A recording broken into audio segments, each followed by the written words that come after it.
ხედვას იმასთან დაკავშირებით, თუ როგორ წარმოგვიდგენია ქართული ოცნების მშვიდობიანი პოლიტიკური გზით ჩამოცილება მმართველობისგან, ხო?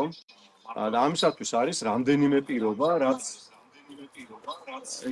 ჩემი ხმა იქნის ეკოთ, რამდენიმე პირობა, რომელიც აუცილებლად უნდა შესულს.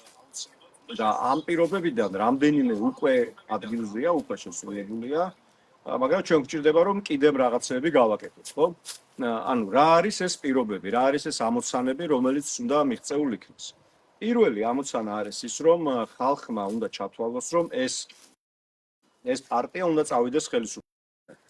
ხო? ანუ ეს არის წესი პოზიცია, რომელიც უნდა გქონდეს შემდგომი ბრძოლა. ეს ჩვენი აზრით მიღწეულია, იმიტომ რომ მოუწიათ არჩევნების მოპარვა გასული წლის ნოემბერში, იმიტომ რომ ხალხმა მისმა მათ წასვლას და მათ ჩამოცილება ხელისუფლებიდან, ანუ უმეტესობის კონსენსუსი, რომ ქართული ოცნება აღარ უნდა მართავდეს ქვეყანას, არის ძირითადად ავტორიტარულ სახელმწიფოებში მარტო არჩევნების წაგება არ არის. მაგრამ აი ძირითადად ავტორიტარულ სახელმწიფოებში მარტო არჩევნების წაგება არ არის მხოლოდ საკმარისი, რომ მოხერხებაში არის აუცილებელი, ან უნდა და მე არ უნდა დათმონ, ან უნდა დუბინო რაღაც დროის შემდეგ, მაგრამ რაღაცები უნდა მოხდეს. ეს რომ იყოს დემოკრატია, არჩევნები იქნებოდა საკმარისი. დემოკრატიულ ქვეყნებში არჩევნები და იცვლება ხელისუფლება. მან არა ვარ, მაგრამ მაინც უნდა წააგონ არჩევნები იმისთვის, რომ ხნება იყოს გამოხატული. ეს პრინციპში გვაქვს უკვე მიღწეული. მაგრამ არის კიდე სხვა რაღაცები, რაც არის გასაკეთებელი. რა არის ეს? ერთ-ერთი აქედან არის, რაც ჯერ კიდევ გასაკეთებელია, არის ის, რომ რა არის ალტერნატივა, ვინ არის ალტერნატივა. გავიგეთ, რომ ესენი უნდა წავიდნენ, მაგრამ ხო და საზოგადოებაში არის ამაზე დაბნეულობა, იმიტომ რომ ჩვენი აზრით, ბევრი ადამიანი ჯერ კიდევ ვერ ხედავს სანდო პატიოსან ახალ პოლიტიკურ ძალებს, რომლებსაც ის უსურვებდა, რომ იყოს ხელისუფლებაში. საზოგადოების დიდ ნაწილს აღარ უნდა ძველი სახეების დაბრუნება პოლიტიკაში, აღარ უნდა ძველი პოლიტიკური პარტიების დაბრუნება. ჩემი პატივისცემის მიუხედავად, ჩვენი კოლეგები არიან, მეგობრები, ბევრი მათგანი პატიმრობაშია და ასე შემდეგ, დაარობა და მხარდაჭერა ჩვენი მათ ყოველთვის აქვს, მაგრამ სიახლის მოთხოვნა არსებობს. ეს სიახლე უნდა დაინახოს საზოგადოებამ კარგად და ამიტომ ის სამოქმედო გეგმა, რომელიც ჩვენ რომელიც გამოვაქვეყნეთ რამდენიმე კვირის წინ, ამასაც ისახავს მიზნად, რომ ჩვენ გავაცვლოთ საზოგადოებას, ჩვენი ხედვით ადამიანები, ვინც არიან მოზე, იმისთვის რომ მათ აი ამ თავის რუკაზე, პოლიტიკურ რუკაზე თავისუფლების მოედანი მომნიშნოს, როგორც მათთვის სასურველი ორიენტირი, აი მომავლის გასავლება. არის კიდევ სხვა რამე. მარტო არ არის საკმარისი ის, რომ ატომ უნდა ოცნება, ხო? უნდა წავიდეს ოცნება, კაი გავიგეთ, რომ ვიღაც ახალი ხალხი უნდა მოვიდეს, მაგრამ რა შეიცვლება ამ კითხვაზე პასუხიც მე ჩემი აზრით ძალიან მნიშვნელოვანია, იმიტომ რომ ენებს არ სურთ მარტო თანამდებობებზე რაღაც გვარების როტაცია. მოქალაქეებს და საქართველოს პოლიტიკას რაც ჭირდება, ეს არის ის, რომ ხალხმა იცოდეს, რომ რაღაც შეიცვლება უკეთესობისკენ სწრაფად. და იგივე წრეზე არ წავა ქვეყანა, როდესაც ადამიანები, პარტიები მოდიან ხელისუფლებაში რაღაც დემოკრატია, თავისუფლება, სამართლიანობის ძახილით და მერე იგივე მანკიერ რაღაცებს აგრძელებენ, რაც მანამდე კეთდებოდა, ხო? რაც იგივე გააკეთა ქართულმა ოცნებამ, ის მოვიდა თავრობაში როგორც ადამიანზე ორიენტირებული ევროპის გამოუცებელი პოლიტიკური პარტია დემოკრატიით და ასე შემდეგ და ეხლა ხედავთ რა შვება, ხო? როგორ არაფრის გამო ადამიანებს უშვებს ციხეში, სრულიად არაფრის გამო, მაშინ როცა თვითონ მილიონებს იპარავენ და პირდაპირ გაგებით ძინავთ დოლარებით გატენილ მატრასებს.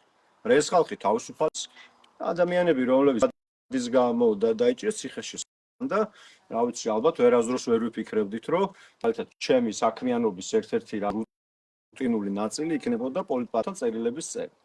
რეგულარული ვერასდროს მაგას ვერ წარმოვიდგენდი, მაგრამ აქ ვართ.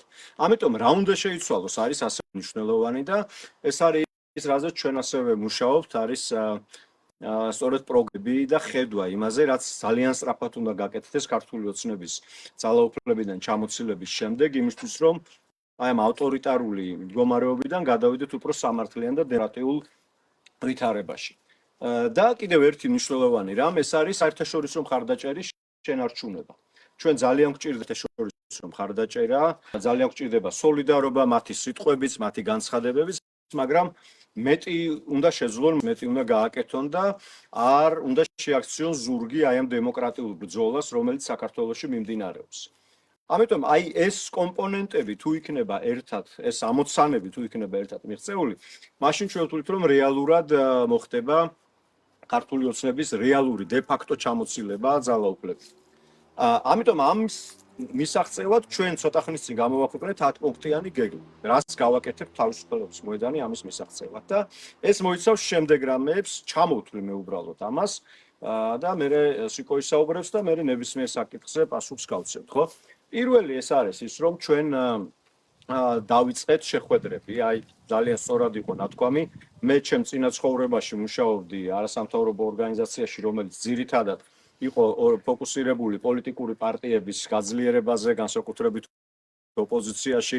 ქართულ ოცნებასაც ვეხმარებოდი თავის დროზე, რომ ნორმალ პოლიტიკური პარტია გამოსულიყო, პროგრამები ქონოდათ, არჩევნებისთვის უმზადებულიყვნენ და ერთ-ერთი მთავარი რასაც ვეუბნებოდით, ეგ არის, რომ ერთი კვირით ადრე ნუ ჩახვალ. სადღაც ადამიანებთან სასაუბრო და მარტო ტელევიზიით ნუ გხედავს, ხო? ამიტომ ჩვენ გადავწყვიტეთ, რომ აი ეს ჩატეხილი ხიდი და ეს უნდობლობა პოლიტიკოსებს საზოგადოებას შორის შევამციროთ და აღვნიშნოთ. და ამიტომ ამის ნაწილი არის ის, რომ ჩვენ პრაქტიკულად ეხლა სულ ვიქცეთ სოციალ შეხვედრებში, ზოგი შეიძლება სრულიად არაფორმალურობაში გავმართოთ, ზოგი შეიძლება უფრო საჯარო ვითარებაში, მაგრამ ადამიანებთან პირისპირ შეხვედრას ვერანაირი ვიზორით საუბარი და ვერანაირი Facebook პოსტები ვერ ჩაანაცვლებს და ესე ვაპირებთ გავაგრძელოთ სულ, არ აქვს მნიშვნელობა არჩევნები იქნება თუ არ იქნება არჩევნების დრო. მეორე რისი გაკეთებასაც ჩვენ ვაპირებთ, ეს არის ძალიან ხალხმრავალი ყრილობის ორგანიზება ამ წლის ბოლოს და ვისაც გეცურვილი მასში მონაწილეობის დაგპატიჟებთ აუცილებლად შეგიძლიათ მე შეგვეხმიანოთ, მოგწეროთ თქვენი ინტერესის შესახებ. წლის ბოლოს თბილისში გვინდა გავმართოთ დიდი, ძალიან მრავალრიცხოვანი სამოქალაქო ყრილობა, რომელიც არ იქნება ჩვენი პარტიული ყრილობა მხოლოდ და მხოლოდ, მაგრამ მთელი საქართველოს წარმომადგენლობითი რაღაც საზოგადოება გვინდა რომ შეიკრიბოს ბევრნი და იქ ერთად მივიღოთ რაღაც გადაწყვეტილებები. როგორი საქართველო გვინდა, როგორ გვინდა გავაგრძელოთ მომავალში ბრძოლა, რას უჭერთ მხარს და რას არ უჭერთ მხარს. და ვაჩვენოთ ყველას, მათ შორის ერთმანეთსაც, რომ ბევრნი ვართ და შეგვიძლია ერთად მუშაობა. და ესეც არის ერთ-ერთი მნიშვნელოვანი ნაბიჯი ჩვენი აზრით ახალი ალტერნატივის გამოკვეთისთვის, რომ დიდი რაოდენობის საზოგადოებრივი მხარდაჭერა გამოჩნდეს. ჩვენ ასევე უახლოეს დღეებში გაგაცნობთ კიდევ უკეთ იმ აზრებს, რომლებსაც ჩვენ თვლით, რომ შეიძლება მიენდოს ქვეყნის ბედი სხვადასხვა მნიშვნელოვან საკითხებზე გადაწყვეტილების მისაღებად. იმიტომ რომ ყველამ უნდა დავიჯეროთ, რომ პოლიტიკურ პარტიებში არიან პროფესიონალები, არიან ადამიანებთან საქმის კეთება იციან, შეუძლიათ და მანამდე ზრდიათ. ამიტომ სხვადასხვა ორების მიხედვით იქნება ეს განათლება, იქნება ეს ჯანდაცვა, იქნება ეს თმართველობა, იქნება ეს უსაფრთხოება, იმიტომ რომ ომისა და მშვიდობის საკითხები ძალიან მნიშვნელოვანია. იქნება ეს ნებისმიერი კრიტიკული საკითხი, რომელიც ჩვენ საზოგადოებას დღეს აინტერესებს, თავისუფლების მოედანი გაგაცნობთ ჩვენ წევრებს და ჩვენ რომლებსაც ჩვენ ვთვლით, რომ არიან საუკეთესო ადამიანები, რომ ამ საქმეებს, რომ ეს საქმეები ჩვენ მართვისთვის. ამასთან ერთად ჩვენ რამდენიმე რამის გაკეთება გვინდათ კიდევ. იცით რომ საერთაშორისო ასპარეზზე ძალიან მნიშვნელოვანი არის რომ ჩვენი მხარდაჭერა გავაძლიეროთ და ასევე ჩვენ დიასპორებსაც მივცეთ კიდევ უფრო აქტიური მონაწილეობის შესაძლებლობა, იმიტომ რომ ამ ადამიანებს ახლა პირდაპირ ემუქრებიან რომ საარჩევნო უფლებას წაართმევენ, ხო? იმიტომ რომ იცის ოცნებამ რომ იქსულაგებს არჩევნებს და ეში ამის ხო? ამიტომ სამ რამეს გვეგმავთ ასევე საერთაშორისო თვალსაზრისით, ეს იქნება ერთი უახლოეს ხანებში და აი აქ ვიტყვი პირველად ჯერ არ მithქვამ საჯაროდ ეს რომ ჩვენ მივახციეთ უკვე გასულ კვირას ვიყავი წასული მე ბრიუსელში და ჰააგაში და იქ უკვე ჩვენ პარტნიორებთან და მეგობრებთან შევთანხმდით და ბრიუსელში დავაარსებთ დემოკრატიის ფონდს საქართველოს, რომელიც დაეხმარება დემოკრატებს, აქტივისტებს, ჟურნალისტებს, ამცველ იმაში აგრძელონ საკუთარ დაგვიდგება ჩვენი დიასპორები, რომლებსაც უნდათ რომ რაკეთონ, მაგრამ ამის შესაძლებლობას და დიდი იმედი მაქვს, რომ ძალიან მალე უკვე ამას პრაქტიკულად ავამუშავებთ სამართლებრივი საკითხების მოგვარებად უკვე. ასევე სხვა პოლიტიკურ პარტიებს და ჩვენ ასევე საჯარო მოხელეს, რომელიც წამოვიდა იქიდან სამსახურებიდან გამომდინარე მათი პოლიტიკური და პატრიოტული შეხედულებებისა, მათად ვაარსებთ საგარეო პოლიტიკის საბჭოს, რომ საგარეო ასპარეზზე კოორდინირებული ხმა ისმოდეს. არა ცალ-ცალკე პარტიების და ლიდერების, არამედ ერთობლივი პოზიციები იყოს და ვიღაც მე თუ ჩემი სხვა კოლეგა, როდესაც მიდის სავისო ვიზიტებზე, იმან ისაუბროს არა მხოლოდ საკუთარი სახელით, არამედ კიდევ უფრო დიდი ფის სახელით და ეს დაგვეხმარება ჩვენი მხარდაჭერის მობილიზაციაში.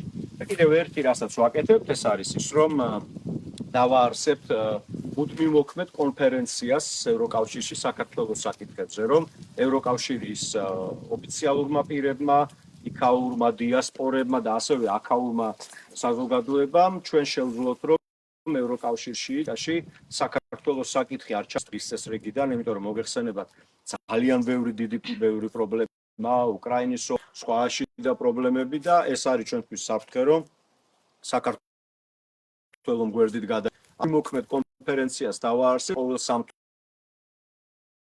თვეში ან 4 თვეში მაღლობის მნიშვნელოვანი ჯგუფი, რომელიც საქართველოს საკითხით და შავი ზღვის უსაფრთხოებით არის დაინტერესებული, შეიკრიბება და იმსჯელებს იმაზე, რა შეიძლება გაკეთდეს საკთან დაკავშირებით.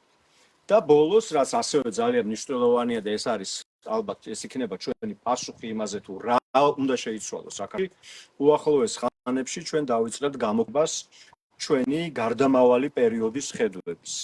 იმიტომ რომ ჩვენ ახლა ძალიან გაგვიჭირდება და აღური იქნება რომ ჩვენ ვილაპარაკოთ რა მოხდება 15 წლის მერე, იმიტომ რომ აი ძალიან ესეთი მწვავე პრობლემები, რომლებიც უნდა გადაიჭრას. ამიტომ ძალიან მალე უკვე დავიწყებთ ჩვენი ამ გარდამავალი პერიოდის პროგრამის გამოქვეყნებას. სადაც ვიტყვით, რომ აი ეს გაკეთდება სასამართლოში, ეს გაკეთდება პოლიციაში, ეს გაკეთდება საჯარო სექტორის დეპოლიტიზაციის საკითხში, რომ პედაგოგებს რაღაც სამსახურებს არ აკარგინებდნენ, იმიტომ რომ რა ვიცი რაღაცა მოსაზრება გამოთქვა ამა თუ იმ საკითხზე, ხო? და ანუ აი ამ ნაბიჯების გადადგმით ჩვენ იმედი გვაქვს, რომ ვუპასუხებთ აი ამ მოთხოვნებს. ვინ არის ალტერნატივა, რა შეიცვლება ქვეყანაში ამითი და როგორ გამოვიყენებთ იმ საერთაშორისო მხარდაჭერას, რომელიც აქვს საქართველოში დემოკრატიას და თავისუფლებას და მინდა გითხრათ, რომ შეიძლება ეს პროპაგანდა ცდილობს, რომ აქ რაღაცა დეპრესიაში ჩაგვაგდოს, მაგრამ ეგრე არ არის. ყველა საინტერესებს საქართველოს, იმიტომ რომ საქართველოს უფრო მეტია, ვიდრე მისი გეოგრაფიული საზღვრები, მნიშვნელოვანია საერთაშორისო ამბავში, მნიშვნელოვანია რუსეთის უკრაინაში კონტექსტში, მნიშვნელოვანია შავი ზღვების კონტექსტში, მნიშვნელოვანია შუა დერეფნის კონტექსტში, უამრავ პოლიტიკურ საკითხთა მიმართებაში კრიტიკული მნიშვნელობა აქვს. ესე რომ იქ დღის რომ მეც ამასთან დაკავშირებით. ეს არის ძალიან მოკლედ ის ნაბიჯები, რომელსაც ძალიან მალე ვაპირებთ რა დავდგათ და იმედი გვაქვს, რომ თქვენთან ერთად ამას მოვახერხებთ. მარტო ეხლა ერთ-ერთი პოლიტიკური პარტია შეგვირდებათ, რომ მარტო რაღაცას გააკეთებს ალბათ. ეგ არ იქნება სწორი, ჩვენ გვირდება ამაში თანამონაწილეობა საზოგადოების. იმიტომ რომ არ შეიძლება პოლიტიკური პარტიები გავხელჩოთ და თქვათ, რომ ეს ხალხი ცალკეა და ჩვენ შორიდან დავაკვირდებით. არა, ჩვენ გვინდა რომ რაც შეიძლება მაქსიმალურად მოქალაქეებმა მონაწილეობა მიიღონ, იქნება ეს განხილვებში, იქნება ეს ასეთ შეხვედრებში და ძალიან ბედნიერი ვარ, რომ დღეს აკვარ კიდევ ერთხელ, თუ იქნება საკუთარი მოსაზრებების გამოთქმაში. ჩვენი ამოცანა აქ არ არის, მხოლოდ ისო ჩვენ რაღაცები ვთქვათ. პირიქით, ციკოსაც მეც ჩემ კოლეგებს ყველას უფრო მეტად გვაინტერესებს თქვენგან მოვისმინოთ და მოგისმინოთ, იმიტომ რომ ამის შესაძლებლობა იშვიათად გვაქვს ხოლმე და ეგ ბევრად უფრო ღირებული არის ალბათ ჩემთვის ვიდრე ის თუ მე რა შემიძლია დღეს თქვა. მე აგავჩერდები სიკოს თხოვ და მე გავაგზავნოთ თქვა პასუხი და გავარჯობა, მიხარია რომ აქ ვარ, იმიტომ რომ პრინციპში ჩემი მშობლიური მხარეც არის, დედაჩემი ოჯახი არის სვირიდან და ჩემი ცოლის ოჯახი არის როკითი. ფულს როკითში ვატარებ ხოლმე. ამდენი აი ბოლო ზაფხულით გვიჭირდა, მაგრამ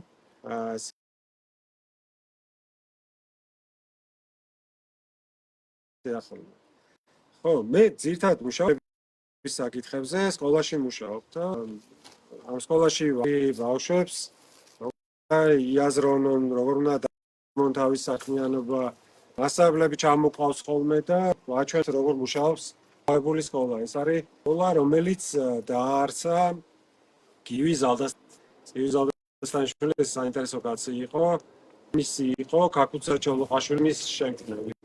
როცა წიათ მე გაქცევა საფრანგეთში გივის ბავშვობაში და მე მთელი ცხოვრება ფიქრობდა იმაზე რა უნდა გაიგო საქართველოს სკოლა დავაარსეთ ერთად. მისი იდეა იყო და მე ვიყავი ერთ-ერთი პირველი მასწავლებელი და ეხლა დღესაც იქ მუშაობ. მთელი ამ სკოლის აზრი არის ის, რომ არა მხოლოდ იმ ბავშვებისთვის შევქმნათ რაღაც კარგი ადგილი, ვინც სწავლობს ამ სკოლაში, არამედ ასევე შევქმნათ შესაძლებლობა, რომ ცოდნა განვითარდეს განათლებაში, ხო? მე თვითონ სწავლობდი ბევრგან გერმანიაში, ამერიკაში, სხვა დროს და მე ახლა ჩვენი მასწავლებლები ყველა ამ სკოლის და ჩამოვედით იმისთვის, რომ რაღაც კარგი გავაკეთოთ. ახლა რა დაგვდა აქ სხვა დროს, ხო, სხვა დროს ჩამოვედით და ახლა რა პრობლემები აქვს, რომ ამას რომ შევხედოთ, ხო? აი განათლების სისტემა. ქართული ოცნება რა არის, თქვენ თუ დააკვირდით, ცდილობს რომ შეუტიოს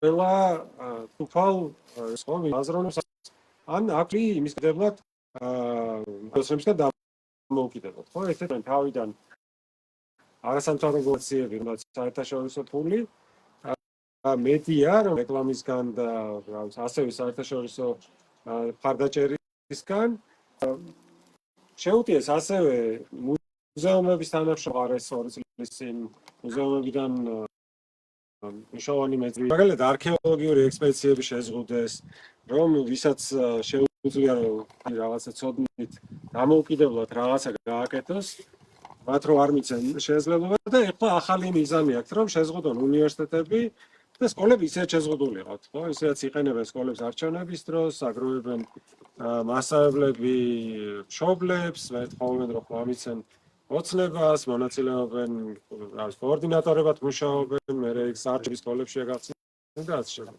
მაგრამ ეხლა სრულად რაღაც ახალს აკეთებენ. ერთი არ ვიცი, ალბათ იცით, რომ 12 კლასის გაუქმება უნდათ, მერე უნდათ რომ მოაკლონ თითო წელი. და ეს თითქოს კარგიც არის, ხო, ვიღაცებისთვის, ვისაც სწავლა არ უნდა, ერთ წელს ნაკლებს რო ისწავლოს, შეიძლება კარგიც იყოს. და ვისაც უჭირს, ხო, რომ დააფინანსოს წელი, ამის მაგალითად ფიქრობს, რომ 3 წელი დააფინანსებს და უცებ აიღებს დიპლომს.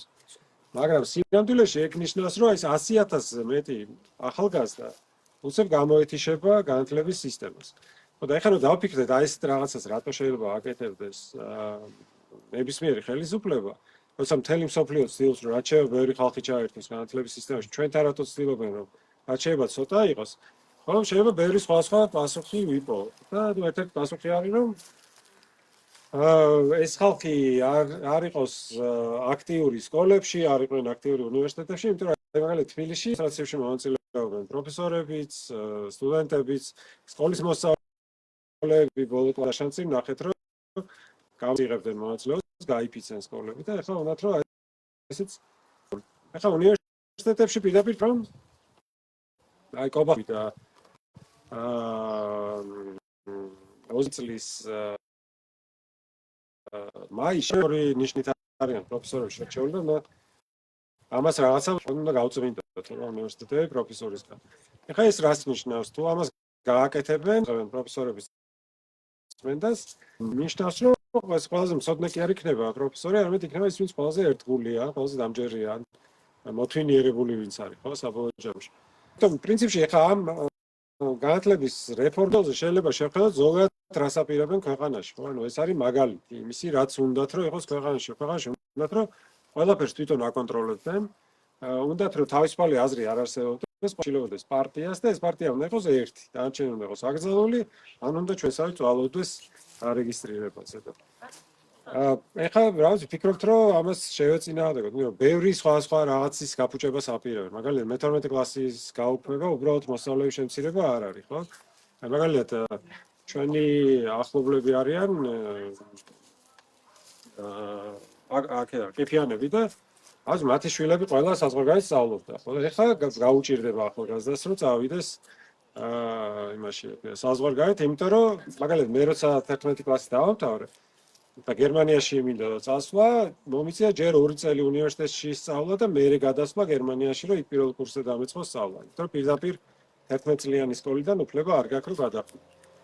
ყველა სკოლა ამატებს წლებს ყველა ქვეყანაში, რომ შეიძლება გვიან წავიდეს ხალხი სამსახურში და გვიან დაიწყონ, გვიან გააკეთოს არჩევანი. ჩვენ ვაკლებთ ამ წლებს. ჩვენ და უზბეკები ვაკლებთ სხვა შორის ორი ესეთი ძალიან ჭკვიანი ხელისუფლების მქონე ორი ქვეყანა გამოჩნდა ყოფილ საბჭოთა კავშირის ტერიტორიაზე. მაგალითად მე მუშაობდი ყირგიზეთში და ყირგიზეთი ამატებს ახლა მეთოდას ჩვენ ვაკლებთ, ხო? ანუ ყირგიზეთი არის ალბათ ტაჯიკეთთან ერთად ყველაზე ღარიბი ქვეყანა ყოფილ საბჭოთა ქვეყნებში და ჩვენთან ეკონომიკა ყვავის, მაგრამ ჩვენ ხალხი განათლებაში ფულს არ გვდებით. მე აი რო წარმოვიდგინეთ ხო როგორ რაღაცებს შეიძლება გამოიწვიოს. მაგალითად ის ვისაც აქვს დამთავრებული, ვისაც ექნება დამთავრებული 11 კლასი, 3 წლიანი უნივერსიტეტი, თან ან კიდე 1 წლიანი მაგისტრატურა, ის უნდა შეეჯიბროს იმ ხალხს, ვისაც დამთავრებული აქვს 12 წელი სკოლა, 4 წელი ბაკალავრიატი, 2 წლიანი მაგისტრატურა. არა მხოლოდ საქართველოში, არამედ საქართველოს გარეთაც, ხო? იმიტომ რომ ხშირ შემთხვევაში ეხლა თქვენ ეხლა შეიძლება ფული წარმოსადგენია აქედან ეხლა როგორ შეიძლება დასაქმდეს საზღვარგარეთ, მაგრამ ძალიან ბევრი ახალგაზრდა პოულობს საქმეს, მაგალითად კომპიუტერულ მეცნიერებაში, რა პროგრამირებაში, ხო, თქვათ, ბევრი ხალხი მუშაობს, აი ცხოვრობს რა თავის, რა ვიცი, მშობლიურ ქალაქში ან სოფელში და იქიდან მუშაობს საზღვარგარეთ, მაგრამ საზღვარგარეთ რომ შეეჯიბრო სხვა ადამიანს გჭირდება ცოდნა და რაც ნაკლებს ისწავლი, ნაკლები ცოდნა გექნება, ხო?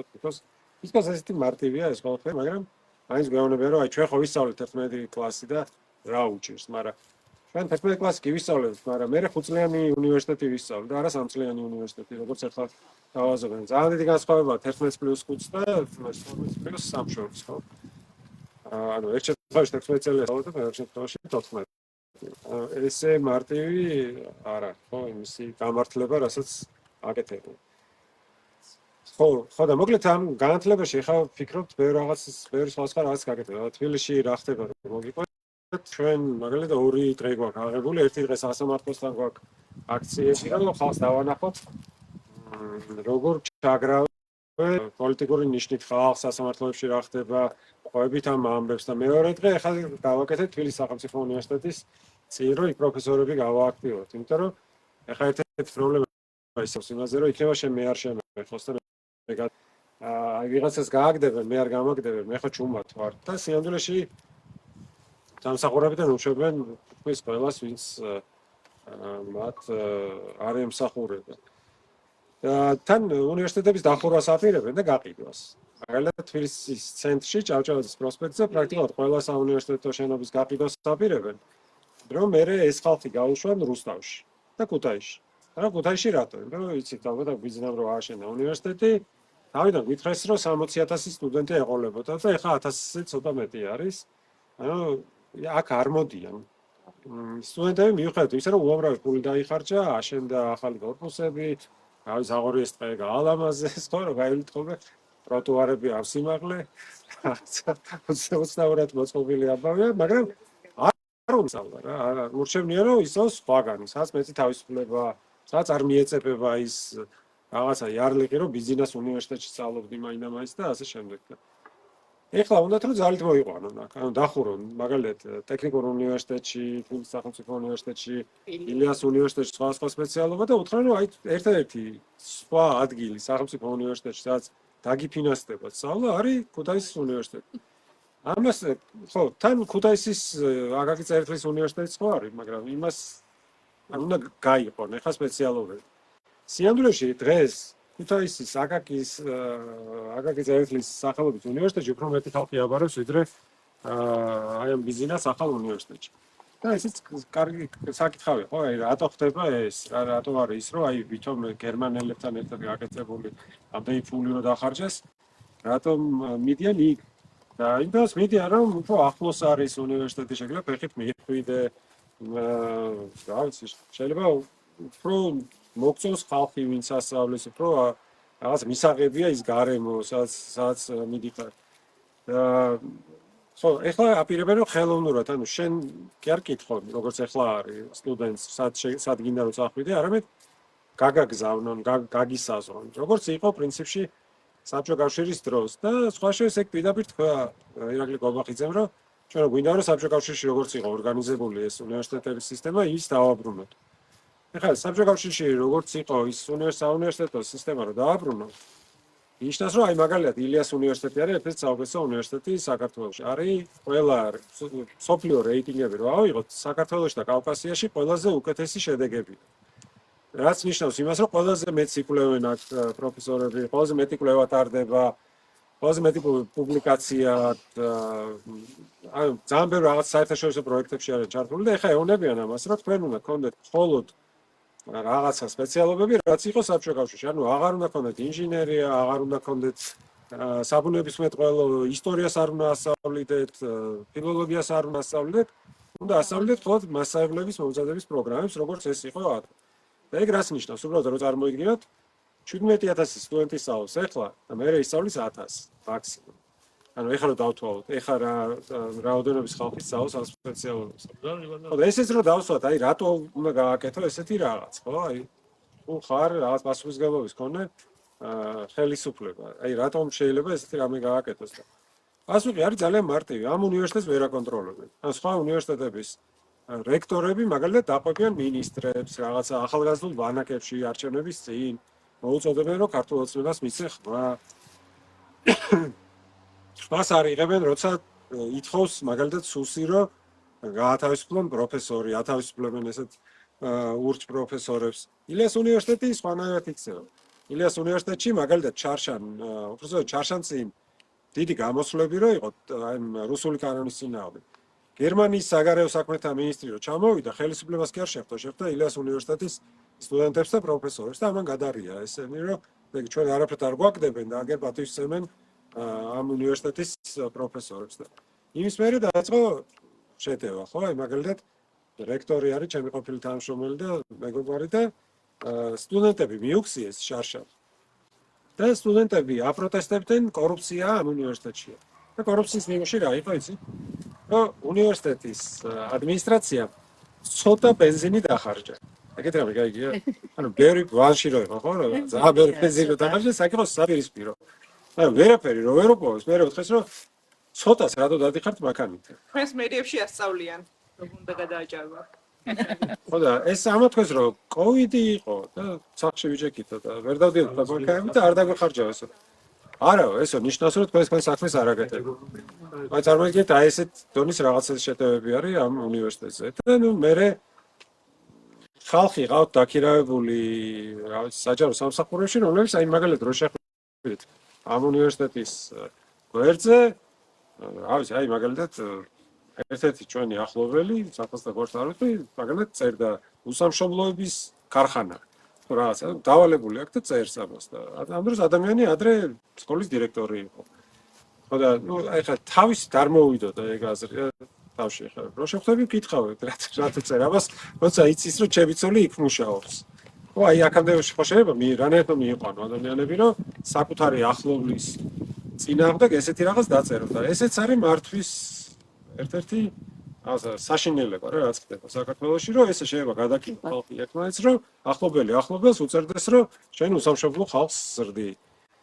ხო და რა ვიცი ამისგან არაფერი კარგი არ გამა. ეხლა რატო ლაპარაკობთ ჩვენ ამდენს და რატო არ გისმენთ თქვენ? ლევანი და მე ვიყავით ესე წავედი თბილისის რაღაც უბნებში ყოველდღიურში დავდიოდი ეზოებში და ხალხს ვეკითხავთ რომ აბა რა გაინტერესებთ თქო და ერთმა გითხრა ჩვენ რომ მოგიყვეთ რა პრობლემები გვაქვს თუ თქვენ გაიქცევით ქვეყნიდან და ჩუდიო თქვენ ჯერ გითხარითო თქვენ რა გინდათ და რაზე გინდათ რომ იმუშაოთ და მე გეტყვით თქვენო და ხო და ამიტომ დავიწყეთ ჩვენ და რაღაცნაირად ეხა გვინდა რომ მოვისმინოთ თქვენგან თქვენ რას ფიქრობთ არის აქ პრობლემა და რა გონიათ რომ შეიძლება გააკეთოს ნორმალურმა პოლიტიკურმა პარტიამ და ამ საერთოდ რისთვის ჭირდებათ პოლიტიკოსი რა რომ ვიცოდეთ აი ეს ყველა რო არ ვიმუშაოთ ხო მეტყვი ხანდახან ფიქრობ ხოლმე რომ ჩემი ინტერესებისთვის ხო არ ვარ აქ ეხლა მე სულ არ ვაპირებდი პოლიტიკაში წასვლას არჩევნებამდე უბრალოდ მე ნახეთ რომ ანუ ესეთი გამოთქვაც არ შეგვიძლია, თუ გინდა წესიერი ადამიანი აიძულო. მოკლედ წესიერი ადამიანი რომ მოვიდეს პოლიტიკაში უნდა აიძულო რა. სწორედ ვერ მოხდება. ხო და ნუ მე თვლი რომ იმ რაღაც იწულებთ. მე ლევანმა რომ მითხრა ერთ დღესაც რომ მოდი სალაპარაკო ბაქო. რომ მივედი, მაგრამ კითხავდა, ხوارგი ფიქრია, მოთხარ კი მეთქი. ასე ალბათ გადავწყვეტეთ. ასე ისე გადაწყდა ეს ყველა. ხო და თქვენ რაში გჭირდებათ პოლიტიკოსები რომ გითხრათ შეიძლება თავისუფლები. აღმოჩნდა რომ სიმონი არ ყოფილა პირველი სიმონ ჯანაში ამ ოჯახში. ეს ჩემი კითხავდა ხა ისე რომ იმ სიმონის შვილიშვილი ხო არ არისო და ხო მართალია რომ სიმონის შვილიშვილი დადებით და ლილი ფულარია და სიმონ ჯანაში თუნ მეგობრობდნენ. მამი და ჩემი ის სახელიც ჰქვია და ჩვენს ოჯახში ყოფილა ბაბუაჩემის დაკრძალვაზე და მოკლედ ხო მე ეს ოჯახებით მეგობრობდით თურმე და გამიხარა ამ ამბავმა. თავიდან დამავიწყდა გამომჩა ნინოს უხდიდალე დიდ მადლობას ჩვენი დიმელი გოგოა და თავისუფლების მოედანს ეხმარება ადმინისტრირებაში და კარგ საქმეებში და მისი თანაორგანიზებით ჩატარდა ეს შეხვედრა და ასევე კითხვების ნაწილზე რომ გადავალთ რა თქმა უნდა ნებისმიერ კითხვა შეგიძლიათ ასვათ და ყავა მაქვს ზემოთ ყავა და ნაცვლად და შემიძლია ჩამოგაწოდოთ ან თქვენ მოგზანდეთ და ასევე მინდა გთხოვოთ რომ ბოლოში არ დაიშალოთ ყველა შეხვედრის მერე აივანზე ესე ჰორიზონტალურად ფოტოს ვიღებთ ხოლმე ყველანი და ვისაც სახლი არ დაგითვალიერებიათ და გაინტერესებთ პატარა ტულს ჩაგიტარებთ ჩემ დამავიწყდა მეც და დავამატებ ასე მე თქვა ერთ-ერთი რამ რასაც ვაკეთებ და გონია რომ ძალიან მნიშვნელოვანია ეს არის ილუსტრაციის კანონი რომელიც ჩვენი აზრით უნდა მიიღოს საქართველოს და ის ადამიანები ვინც პირდაპირ თანამშრომლობდნენ საბჭოთა კგბ-სთან ან მათ მემკვიდრე ორგანიზაციებთან სახელმწიფო მართვაში ალბათ აღარ უნდა მონაწილეობდნენ და ეს არის ერთ-ერთი მთავარი რამ, რაზეც ჩვენ ვამბობთ, რომ ახალ პარლამენტში წარვადგენთ და აქაც ჩამოტანილი გვაქვს, ეხლა დავიწყეთ პეტიციის შექმნა, სადაც ჩავალთ ყველგან, ვისაც შევხვდებით, ყველას ვთხოვთ, რომ ვისაც უნდა რომ ასეთი კანონი ამოქმედდეს, მისი მხარდაჭერა ხაროს და პატარა ფორმა გვაქვს და თქვენც თვლით, რომ ასეთი კანონი მნიშვნელოვანია ჩვენი ქვეყნად, შეგიძლიათ შემოგვიერთდეთ და ასაც მხარი დავუჭერთ. შეიძლება აუცილებლად თალგიჭერთ კაში როგორ არის შესაძლებელი ვიცით რომ ბიგნაბელი არის რუსეთში 92 წელს გვაუწევი გადაენიშნა უდიდეს ამ აგენტურის სიებს ორი დიდი ჯგუფია ვისაც ეხება ეგ საბჭოთა დროინდელი ნაწილი ერთი არის უშიშროებაში ვინც მუშაობდა მეორე არის ღიად ვინც მუშაობდა კომუნისტური პარტიის ლიდერები პროპაგანდაში მონაწილეობდნენ ასეთ დიდი ნაწილი უკვე გარდაიცვალა მაგრამ დღემდე აი მაგალითად ნუგზარ ფოხბაძე გახსოვთ ეგეთი ადამიანი ტელევიზიის უფროსი და საკას დივანი იყო პროპაგანდის მიმართულებით მაგალითად ეს როლების ფაბრიკებში და ასე შემდეგ ვიღაცები ფიქრობენ რომ ეგეც მონაწილეობს ორგანიზებაში თავის სააგენტო აქვს და ასე შემდეგ და აი მაგალითად ეგეთ ადამიანებს, რომელსაც მაგალითად 9 აპრილის დროს ითხოვდნენ ხალხს და დავსაჯოთ, შემოვიდნენ და წესით სახელმწიფოს სამსახურში მუშაობის არა მხოლოდ მუშაობის, არამედ აი მაგალითად ტენდერებში მოეწყოთ არ უნდა სახელმწიფო ფული არ უნდა იდიოტეს ასეთ ხალხს. არა, კიდე არის 90-იანებში ვინც იყო. მე მგონია რომ ცოტა აქეთაც უნდა გავითვალისწინოთ, ანუ ვინც მუშაობდა 90-იანებში რუსეთის უშიშროებაზე, წესით მაგაცეც უნდა იმუშაოთ რომ გამოვავლინოთ, იმიტომ რომ მარტო ჩვენი არქივები არ არის ერთადერთი წყარო, ხო? კიდე არის მეგობარი ქვეყნები. მაგალითად ბალტიისპირეთში არის გამოქვეყნებული დოკუმენტები. ციტე მაგალითად ის ფოტო კი არა, სატელეფონო წიგნები. ათი ჩამოწერილი ესენი იყვნენ ჩვენი აგენტები, აი ტელეფონ დაურეკეთ ტელეფონზე. აქ. ხო და უამრავი მაგრამ შესწავლა ჭირდება.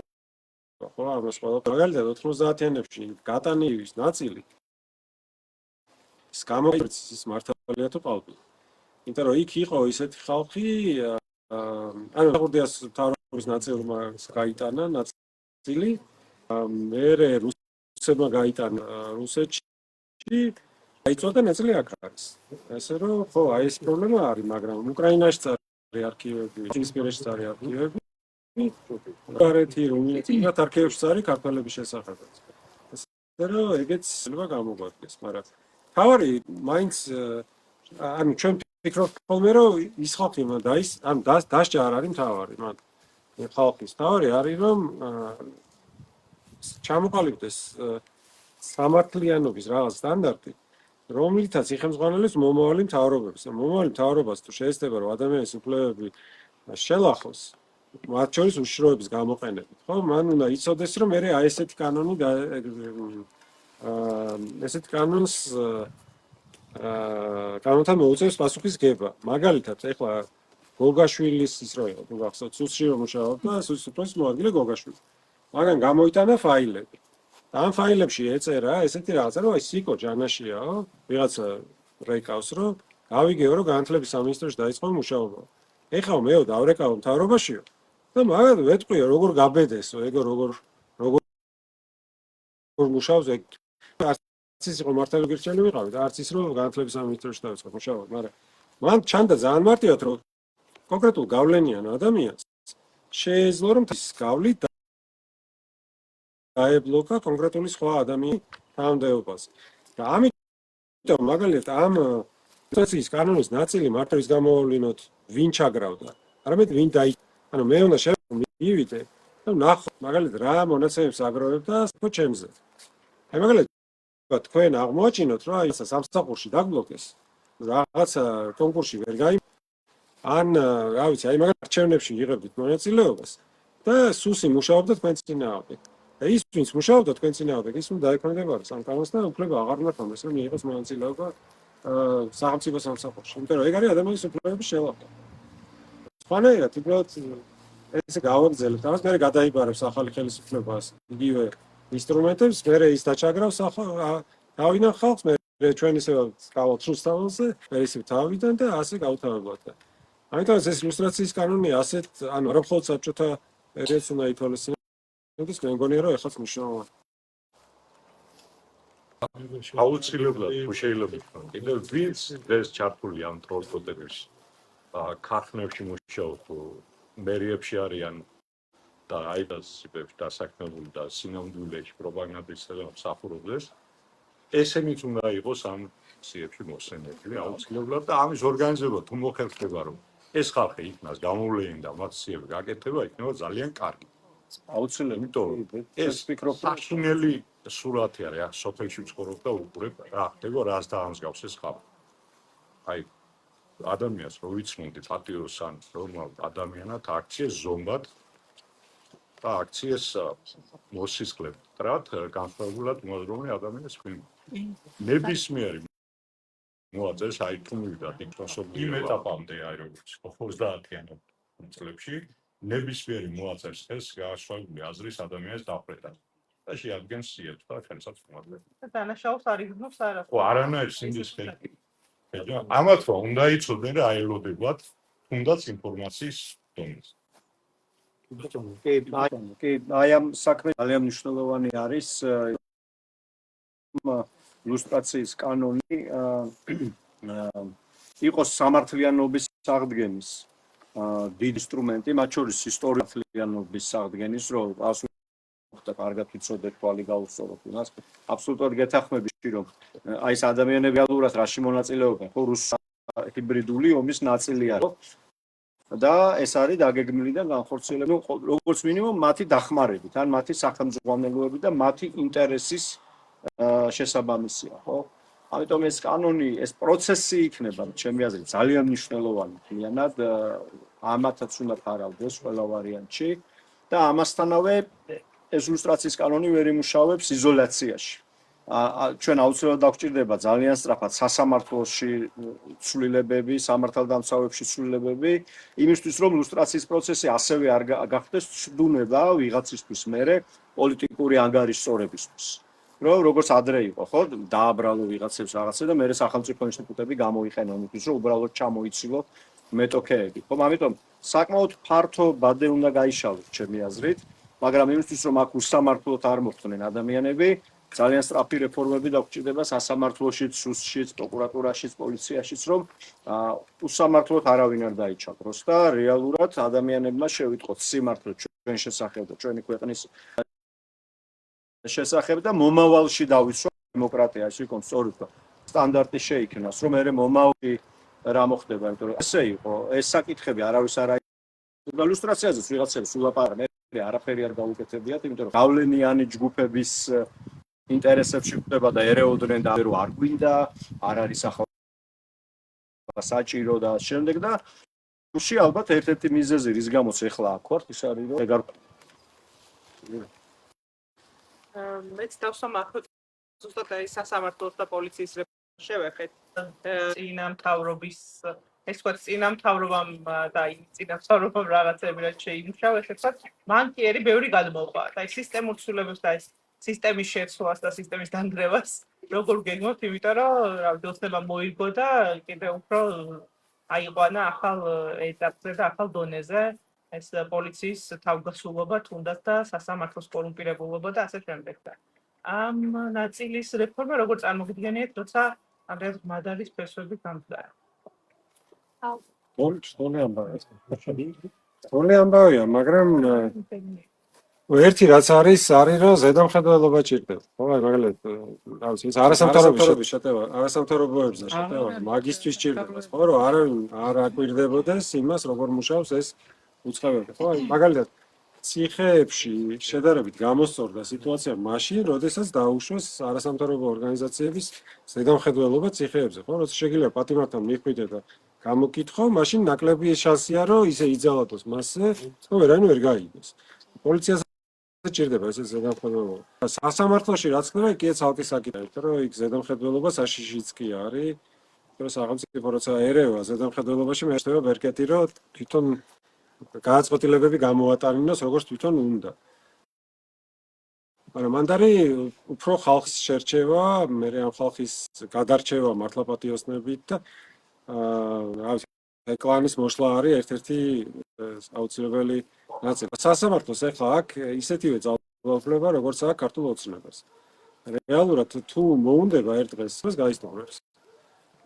და ეს ძალიან ბევრი ბერკეტიც არ ექნება ქართულ ოცნებას, რომ რა ვიცი ახლა და ფიზიკური დაშინების და რაღაცა დაჭერით ვერ დაჭერით რომ მოძებში სასამართლო უნდა გამოიტანოს განაჩენი, ხო? ხო და ეხლა უფრო და უფრო ძლიერდება და უფრო და უფრო მეც ითხოვენ ქართული და არა მხოლოდ ფულს ძალაუფლებასაც. ხო და მანდ ეგ არის დასაშლელი. ერთი ზოგი აფიქრებს რომ მაგალითად ნაფიცი მსაჯულებია ერთ-ერთი გამოსავალი. ხალხი უფრო მეტად ჩაერთოს რომ მარტო მოსამართლეზე არ იყოს დამოკიდებული. ზოგი თვლის რომ რაღაც საბჭოები რომელიც იღებს განაცხადებას მოსამართლეების განაწილებაზე, მაგალითად ვინ რომელ სასამართლოში წავა, ის უნდა დაიშალოს და სხვა ბარი უნდა გაგეს. ზოგი ფიქრობს რომ უნდა გარედან მოვიწვიოთ ხალხი, რომელიც შეაფასებს კონკრეტული მოსამართლეების ამოქმედებას. მაგრამ საბოლოო ჯამში შედეგების მიხედვით თუ იქნება შესაძლებელი რომ გამსაჯოთ ვინ როგორ იქცევა, არ ღვევდა თუ არა კანონს კონკრეტული მოსამართლე, პოლიციელი და სხვა, მაშინ უკვე შედარებით მარტივი ხდება. ხო, ერთი მოსამართლეც რო ყავდეს, რომელიც მიიღებს ნორმალურ განაჩენს, მაგალითად, იყოს რომ ცრუმოწმეა ეს პოლიციელი. პოლიციელი ვეღარ გაბრდოს. მე მოსვენოს, იმიტომ რომ ეს ის მოსამართლეს დღეს იციან რომ დაწვრიან, რომ გამოდის ადამიანი და ამას რომ ეგრეა რომ ხედავთ ადამიანს როგორც მოგაყენა და ამას კი აგერზის დარბაში დროს ის ადამიანის საერთოდ არ არის. მოსამართლე ამას ატარებს, ვითომ არ უთქვამს ყოველი პოლიცია. იმ პოლიციას აურევს დღეს, ხო? ხო და სანამ ერთი მაინც არ დაისჭება, მანამდე ესე იქნება აუცილებლად. ეხლა ის სამი რო გამოუშვეს ახობაძე კაცია და აბრამოვი. საუდის ნარკოტიკი, ხო? და თვითონ არაფერი, რა ის ვინ ჩავადო არაფერი. იმ პოლიციას ჯერჯერობით ყოველ შემთხვევაში არავინ პასუხს არ მოკითხავს.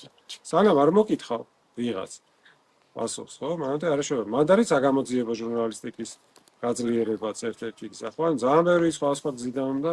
მაგიტომაც არის შეტევა ჟურნალისტებზე და და ალბათ ერთი პრინციპული ამბავი მანდ არის ის, რომ ავტონომიურობა აი ამ სტრუქტურების დღეს სამართალდამცავი სისტემა არის ისე აწყობილი, რომ ის ადვილი იყოს ადამიანთა ვიწრო ჯგუფის მიერ სამართალში. ხომ კონცენტრირებულია რამდენიმე უწყებაში ძალაუფლება, თავი რომ დავანებოთ იმას, რომ ჭრილოვანი მართლობა გვაქვს რეალურად, ხო? და ერთი კაცი წვევს ყველაფერს. თვითონ მთელი სისტემა, ეხლა თან ბოლოს კიდე რეფორმების რაც გააკეთეს, სამსახურების ერთმანეთთან შერწყმით გააკეთეს იმისთვის, რომ მარტივად მართოს ადამიანთა ვიწრო ჯგუფმა და ჩვენ რეალურად დემოკრატიულ სისტემაზე გადასulis პროცესი მაგასაც ითვალისწინებს, რომ ამის დემონსტრაცია მოხდეს. ესენი ერთმანეთი და საკმაოდ მაღალი მედელი აღიმართოს პარტიასა და სამართალდამცავ ინსტიტუტებს და აქ უპირველესი გადმელია იმითი, რომ პარლამენტმა თავის საქმე უნდა გააკეთოს. რატო ყიდულობ ჩვენი მტყუილს, რასაც ახლა რომ ვითომ კორუფციას ებრძვიან და ღარიბაშვილი კორუმპირებული იყო და პარლამენტარები კობახიძე და ისინი, ხო, ხალხი რომელსაც პირდაპირ ევალებოდა, რომ აღმასრულებელ ხელისუფლება განეხორციელებინა პარლამენტიდან ამდენი ხნის განმავლობაში და ამას არ აკეთებდა. თითოეულ დამნაშავეა ყველაფერი იმაში, როგორც ხვები, იმიტომ რომ თავის საქმეს ეკეთებდნენ. ამიტომ საპარლამენტო ზედამობის გაძლიერება ერთ-ერთი მთავარი ნაბიჯი არის და აი ამ კონკრეტულ საკითხზე უახლოეს ხანებში ასევე გვექნება კონკრეტულად ჩვენი პროგრამული ხედვა, რომ სად რა უნდა შეიცვალოს მთელ სისტემაში, რომ ნათელი როგორ გაკეთდება ეგ პრაქტიკაში რა. აი თქვენ გქონდა შეკითხვა და მე ილუსტრაციის კანონზე და ყველა იმ სხვა რეფორმებზე, რომ ვისაუბროთ და ვიმუშაოთ, ამისთვის უნდა მოვიდეთ. აი როგორ ვაპირებთ მოსვლას. ეხლა რეჟიმი როგორც პირდება პოლიტიკური ველის მოსუფთავებას აპირებს. პარტიებს აგზავნებს, რომ კოალიციები 5 ნომერი, 4 ნომერი, 9 ნომერი ეგენი და აგზავნოს. ესენი რო აიგზალება, ველი მოსუფთავებულია.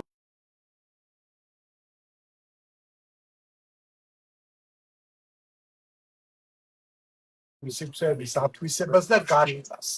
პოლიტიკურ ველზე ეს იქნება ძალიან საინტერესო. გავწვდებით თუ არა ამას და ბოდიში ვიდეო პასუხი შეგვიძლია შეკითხვა და პრემიერი. სანალოგიურ შეკითხვა მქონდა, იმიტომ რომ აი ლილი მითის მაგალითად ჩვენ წინა წელს ან 2024 წელს დაიწყეს ეს აქტიურად რა ჩვენ პროგრამების კურსს გადაუხდით. ერთ-ერთი ვიყავ მეც და ლისა ხას უჭერდა, როცა აქ ბაღდადში რაღაცა აქციასავით დაუგებინეთ და აი ნახეთ როგორ მამაღლაც შეიძლება პასუხი შეეცვალოს. თქვათ კარგად როგორ მუშაობს რეჟიმი, ანუ ჩვენ მოვახერხეთ რომ მაშინ 4 დეკემბერს რაღაცა 60-70 კაცი გამოვიდა. მაგრამ ნახეთ რა მოხდა ამ 60-70 კაცთან, სადაც აქ ადგილობრივმა კონსულსებმა გაიგეს ესენი ვინები იყვნენ, ვისის მშობელი სად მუშაობდა, ჩემს მიმართაც იყო მუხალახა მე გერმანიაში ცხოვრობდა, მათ მუხალახს არ მეშინოდა, მაგრამ მშობლები აქ მყავს და სხვა კადრი ვერ მოძებნეს, მათ აგრეთვე დარწმუნებული გამოუშვებდნენ სამსახურებიდან და მოკლედ ყველანი გააჩუმეს და მე დღემდე ვიღებ, ანუ ერთ წელი გავიდა, დღემდე ვიღებ პირად შეტყობინებას, რომ აი თათია ჩვენ ხარს გიჭერდა თქმა უნდა, ანუ მე არც პოლიტიკურ პარტიას წარმოვარგენე, არც როგორც ერთი რიგითი ქართველი ბაღდათელი ესე გავაკეთე ეს მაგრამ ანუ შენი თანამოაზრეები ვართ, მაგრამ აი რა ვქნათ, იქ დამემუქრნენ, იქ მითხარს თუ არ გაჩერდები მასწავლებელი ხარ და გამოგიშვებს და აი ჩემს იგივე შეკითხვა არის, ანუ ეს რეფორმები რა თქმა უნდა ვიცით რომ საჭიროა, სიტუაცია რაც არის ჩვენს ხედავთ, მაგრამ აი ამ სისტემას რომ მოვერიოთ, ხო პირველ რიგში რაღაცა თუნდაც მინიმალურად ის უნდა შევძლოთ, რომ მრავალ პარტია, ანუ უმრავლესობაში აღარ იყვნენ რა პარტიაში ესენი და ჩვენ ძირითადად ესენი მაინც აკონტროლებენ სისტემას, ხო ეხლა ბაღდადში რაც არ უნდა ილაპარაკოთ მაინც არჩევნებს თუნდაც შეიძლება გაყალიბება არც ჭირდებათ, იმიტომ რომ ძალიან დიდი ნაწილი ამათთვის მუშაობს. ხა სკოლის მასწავლებლები, დირექტორები, კოორდინატორებად რო ყავთ და დავიარეთ ახალგაზრდების გაგრძელებაზე და ყოველას ანუ რა ვიცი, გაბერილი შტატები, რაღაცა ისეთი ხალხი ყავთ კადრებში ჩასმული, რა საკეთებ კაცი საერთოდ რა. აი ამას როგორ უნდა მოვერიოთ, ეს მაინტერესებს და ჩემი ერთი ხედვა აქვე არის, რომ აი ესე როგორც მართავთ ახლა თქვენ შეხვედრებს, რომ ესე რეგიონებში ეს უბრალოდ ხალხს ანუ ეს ხშირად უნდა დაიმარით, მაგრამ მიავთანან რესურსი აქვს პარტიას ამ ყველაფერს ცენტრად დაანდინესთან დაკავშირებული ალბათ. ბარემ იგივე საკითხებს იგობა მე ბოლოს დიდი ნაწილისთვის ოპოზიციურად განწყობილი საზოგადოების მიუღებელი არჩევნები იყო, მაგრამ მე მომიწია პირადად ჩართვა არჩევნებში და ერთი მდგომარეობას კიდევ უფრო ახლო აქ არიან ადამიანები ძალიან კარგად იციან ეს ყველაფერი, ფლატში ნიჭურა ხდება თვითონ ამ არჩევნების პროცესში მე გეტყვით რა კატასტროფული მდგომარეობაც არის რეგიონებში, ალბათ ქვეყანას და ბაღდადში, მაგრამ ახლა როგორც ერთ-ორ უბანზე მაინც ფიზიკურად არის საშუალება და ესეთი ადამიანები შეიძლება არ ყავდნენ, მე რომ ზუსტად ვიცოდი, რომ აი აკონტროლებდნენ მაქსიმალურად 2-3 ადამიანს როგორც შეეძლო კონტროლი კონკრეტულ საარჩევნო უბანზე ფაქტიურად გაყალბება შიგნით რომ რაღაც კარუსელი შეიძლება ვიღაცა შეიფარა 1-2-3 ადამიანი რაც საბოლოოდ მნიშვნელობას არ იძლევა ფერში დარჩენ გეტყვით სტატისტიკას წინა ადგილობრივი არჩევნების და ახლანდელი ადგილობრივი არჩევნების რაც ხდება იქ 5 ნომერი არიღებდა ძირითადად ოპოზიციურ ხმებს ვინც იღებდა ხოლმე მანამდე ბაღდადში ეს პარტიები არ იყო მაგრამ აი ქართულმა უცნებამ 2021 წლის არჩევნებისგან განსხვავებით მიიღო დაახლოებით 3000 სიხმით მეტ ანუ და სინამდვილეში ამომრჩეველი ესე იგი არჩევნებზე მისული ამომრჩევლობის რაოდენობა არც ისე მცირე იყო მე ვიცი რომ თბილისში იყო ძალიან დაბალი მოსწრება არჩევნებზე ბაღდადში არის თითქმის 50% ანუ საშუალოდ როგორც სხვა დროს ის აქედან გამომდინარე ანუ ფაქტიურად იმ ხალხმა ვინც მანამდე ოპოზიციას აძლევდა ხმებს იმ ხალხმაც კი მთავრობას მისმა და თვითონ რაც ხდებოდა მე მაჟორიტარი ვიყავი ერთ-ერთ უბანში ქართული და აი როსნევისგან არიყავი გავიხარებული ასე რადიკალურად შეიცვალა ისე მეტადის ხომარა რა მგონია მომხდეს მოსწეს მომწია ზუსტად ამ ყველაფერთან დაკავშირებით ძალიან კაია თუმცა პრობლემა იქნება ლილისთან და ლილი რაღაცა ისეთი ნათელი წერტილი არის ბაღდადში ერთ-ერთი იშვიათი რა რომელიც დანარჩენი ფიზიკურად გაგიჭირდებათ კიდეც ადამიანებთან შეხვედრა არ გამოვლე რა შეხვედრაზე იმიტომ რომ თვითონ კი არა მისი ოჯახის წევრი ბიძაშვილი ვიღაცა რაღაცა მუშაობს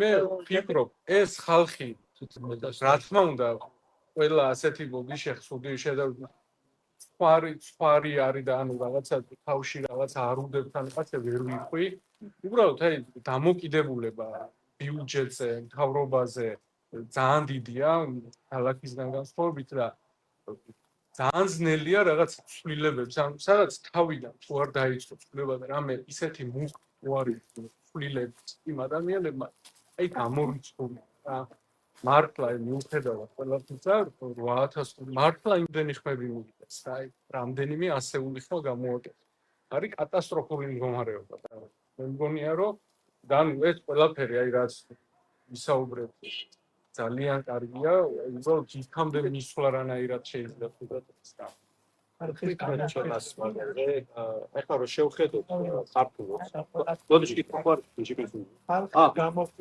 არა შეაჯამეთ უბრალოდ მე ვიცხოვდი მადლობა ლიგის და მადლობა ოთროპას რომ ამდენი ადამიანის ნახვა შეიძლება ქუთაისში გაგიჩნდეს პრობლემაზე სასაუბროთ იმიტომ რომ მესმის აბსოლუტურად რომ აქ კიდევ უფრო მეტი ადამიანია მიბრძული სახელმწიფო ბიუჯეტზე და ხადია ეს რეგიონის ამბავში რო ვიკითხო რატო ხდება ისე რომ აღდაცლებისთვის და აქ მასწავლებელი ადამიანებისთვის ქუთაისი აღარაა საინტერესო ძალიან ბევრი ადამიანი გადაწყვეტს ქალაქში წასვლას ქუთაისში აღარ არის არც ასწავლებლად არ მოდის არც ამუშავოთ არ მოდის პირდაპირ აი რა უნდა მოხდეს მაგალითად როგორ წარმოგიდგენიათ რომ ქუთაისი გახდეს რაღაცა იმერეთის ცენა თავი ცენტრიც აღარ არის ქუთაისი და როგორ უნდა მოხდეს რომ მაგალითად ადგილობრივი ადამიანისთვის ქუთაისი იყოს მათ თუნდაც პროდუქტების გასაღების ბაზარი თუნდაც იყოს რაღაც დასაქმების ადგილი ძალიან კარგია რომ ბოლო დროს იმერულ ღვინოს მიეცა პოპულარიზაცია და ფასი მაგალითად თუ არ ვწდები დასავლეთ საქართველოში ნორმალური ლაბორატორია არაა რომ იმებში ამოწმოს თავისი კურსები და ყველას უწევს თბილისში წასვლა ამ დონეზეც კი მიღმული არის ეს პატარა ქალაქები დედაქალაქს და როგორ უნდა ვქნათ, ისე რომ რეგიონებს მიეცეს უფრო მეტი მნიშვნელობა, რომ თუნდაც მაგალითად საიმის პრობლემის ამბავი, ახლა მაინც ვიცით, რომ გადაწყდება თბილისში ეგ ამბავი. როგორ უნდა იყოს ისე რომ ვთქვათ ბაღდადში თუ არა ქუთაისში მაინც გადაწყდეს ასეთი მნიშვნელოვანი ახლა მესმის რომ მესმენია სახელმწიფოსთან ძალიან გიმულია ვთქვათ ასაკნებს ადამიანებსაც და მაგ ბაღდადში შედარებით უკეთესი სიტუაცია რომ ბევრი ადამიანი მუშაობს მართლა საიმეში როგორ უნდა იყოს ისე რომ აი ეს დოვლატი ასე რომ ვთქვათ რაც იქნება ბაღდადში რაღაცა იმერეთში დარჩეს და იმერეთს მოხდა იშიკო ისე ზავს კითხავს სხვა პარტიიდან. არა ადროს დასწრეს მოედის დაფუძნებელი. ისე შენ კითხვაში ჩანს პასუხები, ვარ რომ გითხრა შენ როგორ თქმის? ადიან მე დააჩვენ. დაკავშირებით, რომ დაიწყო ფინანსი მარტო პარტიაზეც არა ეს ამბავი, იმიტომ რომ ასეთ შეხვედრა მოკლედ იშვიათია. ვარ ნაყოფი და ახლობით ალბათ 500 პარტიულ შეხვედრაზე და ყველგან ისე ხდება, რომ ძირითადად მომხრეები ხდებიან ხოლმე ადამიანებს და რაც არ უნდა თქვას, ერთმა მხარე, მეორე მხარე აუცილებლად ეთანხმება. ეგეთი სიტუაცია აქ არ არის და ძალიან კარგია, რომ პირიქით მოვისმინოთ ამ ხალხის განსხვავებული აზრი და ჩვენ ვიყოთ სვენელის ხო, ეგ ძალიან ღირებული რამე. ხა როგორ მივიდეთ იქამდე, ხო, რაც იყო კითხვა, რომ ცვლილებების რეალურად განხორციელება დაიწყო. დაიწყო აი ეს ღევანდელი სიტუაცია და მე რასაც ვხედავ, არის ის, რომ ეს ქართული ოცნება არის ბევრად უფრო სუსტი, ვიდრე აქამდე ყოფილა. ეს შეიძლება ეხა ძალიან ესეთი კაცრი სახით რეპრესიებს, აანონსებს რაღაცებს აკეთებს, ყოველდღე ბრიფინგებს გვიძღვნის, რაღაც ახალ კონსპირაციებს იგონებს, მაგრამ დღეს მისდამი მხარდაჭერა საზოგადოებაში ბევრად უფრო ნაკლებია, ვიდრე იყო თუნდაც გასულ საპარლამენტო არჩევნებში.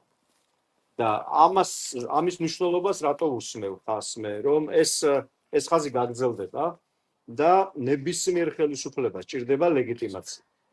ანუ არ არსებობს თუნდაც აი რაღაც ავტორიტარულ მმართველებს, დიქტატურებს ჭირდებათ რომ რაღაც მნიშვნელოვანი ჯგუფები საზოგადოების, რომლებსაც გადამწყვეტი როლის შესრულება შეუძლიათ პოლიტიკურ ცხოვრებაში, მათ მხარს უჭერდნენ. აი ამის ესე ვთქვათ ერთ-ერთი ეს კლასიკური მაგალითი არის პუტინი. ხო, ანუ პუტინი როგორ გახდა, ვინც არის დღეს, ხო?